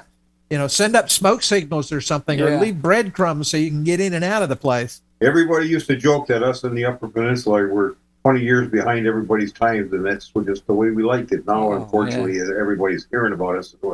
We're not, but we like to keep it quiet about what we're up there. Well, Hey, Glenn's down in Mississippi, and they get made a lot of fun of it, being in Mississippi. But the thing about it is, they had wireless like 200 We years had ago. wireless long before They you had guys wireless did. long before anybody, because they proved Well, that. with Charter, they dug down. Charter they dug wireless down. cable, one of the places, the first places in the nation was right up here in Marquette County, where I am. Yeah. Up here, surprisingly, that's when they first hit the high speed cable. Well, Oh, down there, they internet. dug so deep they still didn't hit any cable. So we know they had wireless. Yeah, we've been wireless from day one, man. Yeah. One more quick thing about Buc-ee's. If you need any of the 12-volt, 9-amp-hour lead-acid batteries, they're $20 a piece at Buc-ee's. Holy cow. Yeah, How am I going to bring those back in my suitcase? very carefully. Yeah. I mean, well, first of all, they won't let you put them in checked baggage, so I'd have to be in a carry-on. Yeah. And there's a 40-pound limit on my carry-on. So what? 2 batteries, you're done. 2 batteries, I'm done. So I'm out of luck there. Yeah, but they sell them those in the 6-volt, the little 6-volt batteries. They sell them for the trail cameras and the okay. feeders, the deer feeders. But I found those by accident. I use them for UPSs and such. Oh yeah, that's what I do. But Yeah. you know, like I say, I can only haul 2, and no, I've got other things on mine to buy at the Hamfest. Oh yeah, I mean, dear gosh, the flea market area at Hamcation it rivals Dayton. It's really Yeah, wonderful. it's big. Like I agree with They got that. a ton of boat anchors too. Oh, All right, Tom, now are remember. you going to Sevierville this year? No, I'm not going to. Man, it's a long ways over here, and that's even. No, you go to your cabin. So. Yeah, our house is even further, but man, that's a long ways. I'm getting too old to go that far, man. That's 500 miles over here. We're going to go over. They have a craft fair along with the Hamfest Yeah. in Sevierville this year, so I talked that'll my be wife fun. into going. Yeah. And I'll What's go that, down to Dalton, Georgia in 2 weeks. There's when is the Sevierville Hamfest? Hey man, there's It's in March. It's like the third week in March. That's too soon for me. so yeah. you probably know there's a big gun store or something right there at Sevierville, right off the interstate. You know what I'm talking about? Oh, that's North Georgia. There's a lot of gun Oh, stores. is it? Yeah. Man, they got a lot of multi-level building. Yeah. You don't like the guns on this floor? Go down to the other floor, man. Yeah. Hey, let me Absolutely. make a quick announcement here, really quick. Okay, guys, you've been listening to Amateur Radio Roundtable, a show about ham radio, about shortwave, and we're kind of in the after the show right now, where we invite guests to come in and we just talk about anything and everything. So you can see we kind of got off the ham radio and shortwave subject, but we're having fun tonight. If you're out there listening on WBCQ 7490, hey, send us an email. Let us know how you're hearing the station. Send an email to Tom at w5kub.com. Tom at w5kub.com. And you're welcome to join our live show on Tuesday nights on the internet. It's a video TV type show. By just going to w5kub.com. w5kub.com, Tuesday nights, 9 p.m. Eastern Time, and you can join us there. We're so glad you're with us tonight. Thanks for being with us. And we've got about 3 minutes before we sign off the shortwave station. So back to our discussion. And I got about 3 minutes, and I'm about to call it night. It's going 11 o'clock here. I drive bus tomorrow, but not till noon. One of my retirement jobs is I drive transit bus on call. So I got to run tomorrow. All right. Well, yeah. Our buses are blue and white here in our transit system, so I always tell everybody I went from driving a black and white to a blue and white Yeah. bus. Hey, do y'all have chains on those buses, front and back? I had a snowblower out this afternoon. Oh, okay. Yeah. Tom doesn't know what one of those are. What was that? What? A A what? snowblower. I'm not sure I heard that. Snowboard? Snow blower. Snow blower. Oh, snow blower. Snow blower. You know them little things that you push and it blows snow off the stuff. Well, I've got Lawnmower one. for the lights. I've Little got. things. Mine's got a 30-inch, 11 horse Aaron's with a. Yeah, that's a 30 Michigan inch, lawnmower. Well, I got one about that big. It goes on my back and it blows air, and I can blow the yard off pretty good with it. It'll actually move rocks. I think it would move a brick if I just. I think I got a yard out somewhere underneath that multiple feet of snow out there. So Yeah. I won't see that for a few more months. You know, that's the thing. Years ago, I worked for Control Data, and I was always going to Minneapolis for training in the dead of winter, of course. And I mean, I'd be getting up there, like right after Christmas, and I'd stay for 4 weeks or whatever. And do you realize that I was with the company for 10 years? before I actually got a spring trip and realized that you all did have grass and stuff underneath that snow. I hadn't even thought about grass. I mean, every time I went, it was just pure white and cold. 20 below when I got there, and 20 below when I left 4-6 weeks later. And I'm just like, you can have it. But we're at a balmy 29 degrees right now. Yeah, you can keep that. Just keep Let me that see up what. there. Let me okay? see what we got right We just now. went through the -4 degrees here the other day. Well, Keep it. it's getting cold out right now. We're down to 58. It's going to be 80. 80 Yeah. in It's gonna be 80 Orlando tomorrow? on Thursday. Take your yes. sunscreen. It was Oh, yeah. 71. It was Well, 71 I in the remember shade the today. first time when we took our kids to Disney World. I'm talking quite a few years ago, and it was actually my first time, I think, out of snow in the winter. And I remember getting off that plane in Orlando Yeah. and going, "Wow, they're cutting grass. There's flowers." Yeah. That's the thing. You know, when I grew up in Miami, I had a little lawnmower business, and I'd be mowing lawns every 3 days or 4 days. You know, I made a killing, and I should have stayed in that business, actually. Well, you should have hired you a bunch of employees, see, and every month or two buy a new lawnmower. There you And go. where you Yeah. well, you know where you get crews. So, man, I mean, there's crews that come to this neighborhood all the time, man. Yeah, just subcontract it out. And I mean, just, you know, that's yeah. a business. Let me tell you, that is a business here. You know, and, Absolutely. But in Miami, literally, you're mowing the lawn every 3 or 4 days. yeah. All right, guys. Well, it's 10 o'clock. It's time. I think we're going to shut this thing down, and we're going to go get us some popcorn or something and watch That sounds Arkansas State Police chases. Remember, go to YouTube, do a search, Arkansas State Police chases, and you'll be surprised, guys. The problem with that is you watch one, and then you watch the next one, and the Yeah. next one, and then before you know it, it's 4 o'clock in the morning, and you got to go Oh, to man. work the next day. Yeah. At least up here, we didn't have highways as long as they have in those places. So, Yeah, not up yeah. here. So Yeah. you I mean, run the Lake Superior, which is 2 miles from my house before you get there. yeah. Well, All you guys, I'm going to call her tonight. Yep. Till next week. Say 73. Take care. all right. 73. Good night to everybody. We enjoyed having everybody with us tonight, and we will see you next week. All right, 73. Night, all.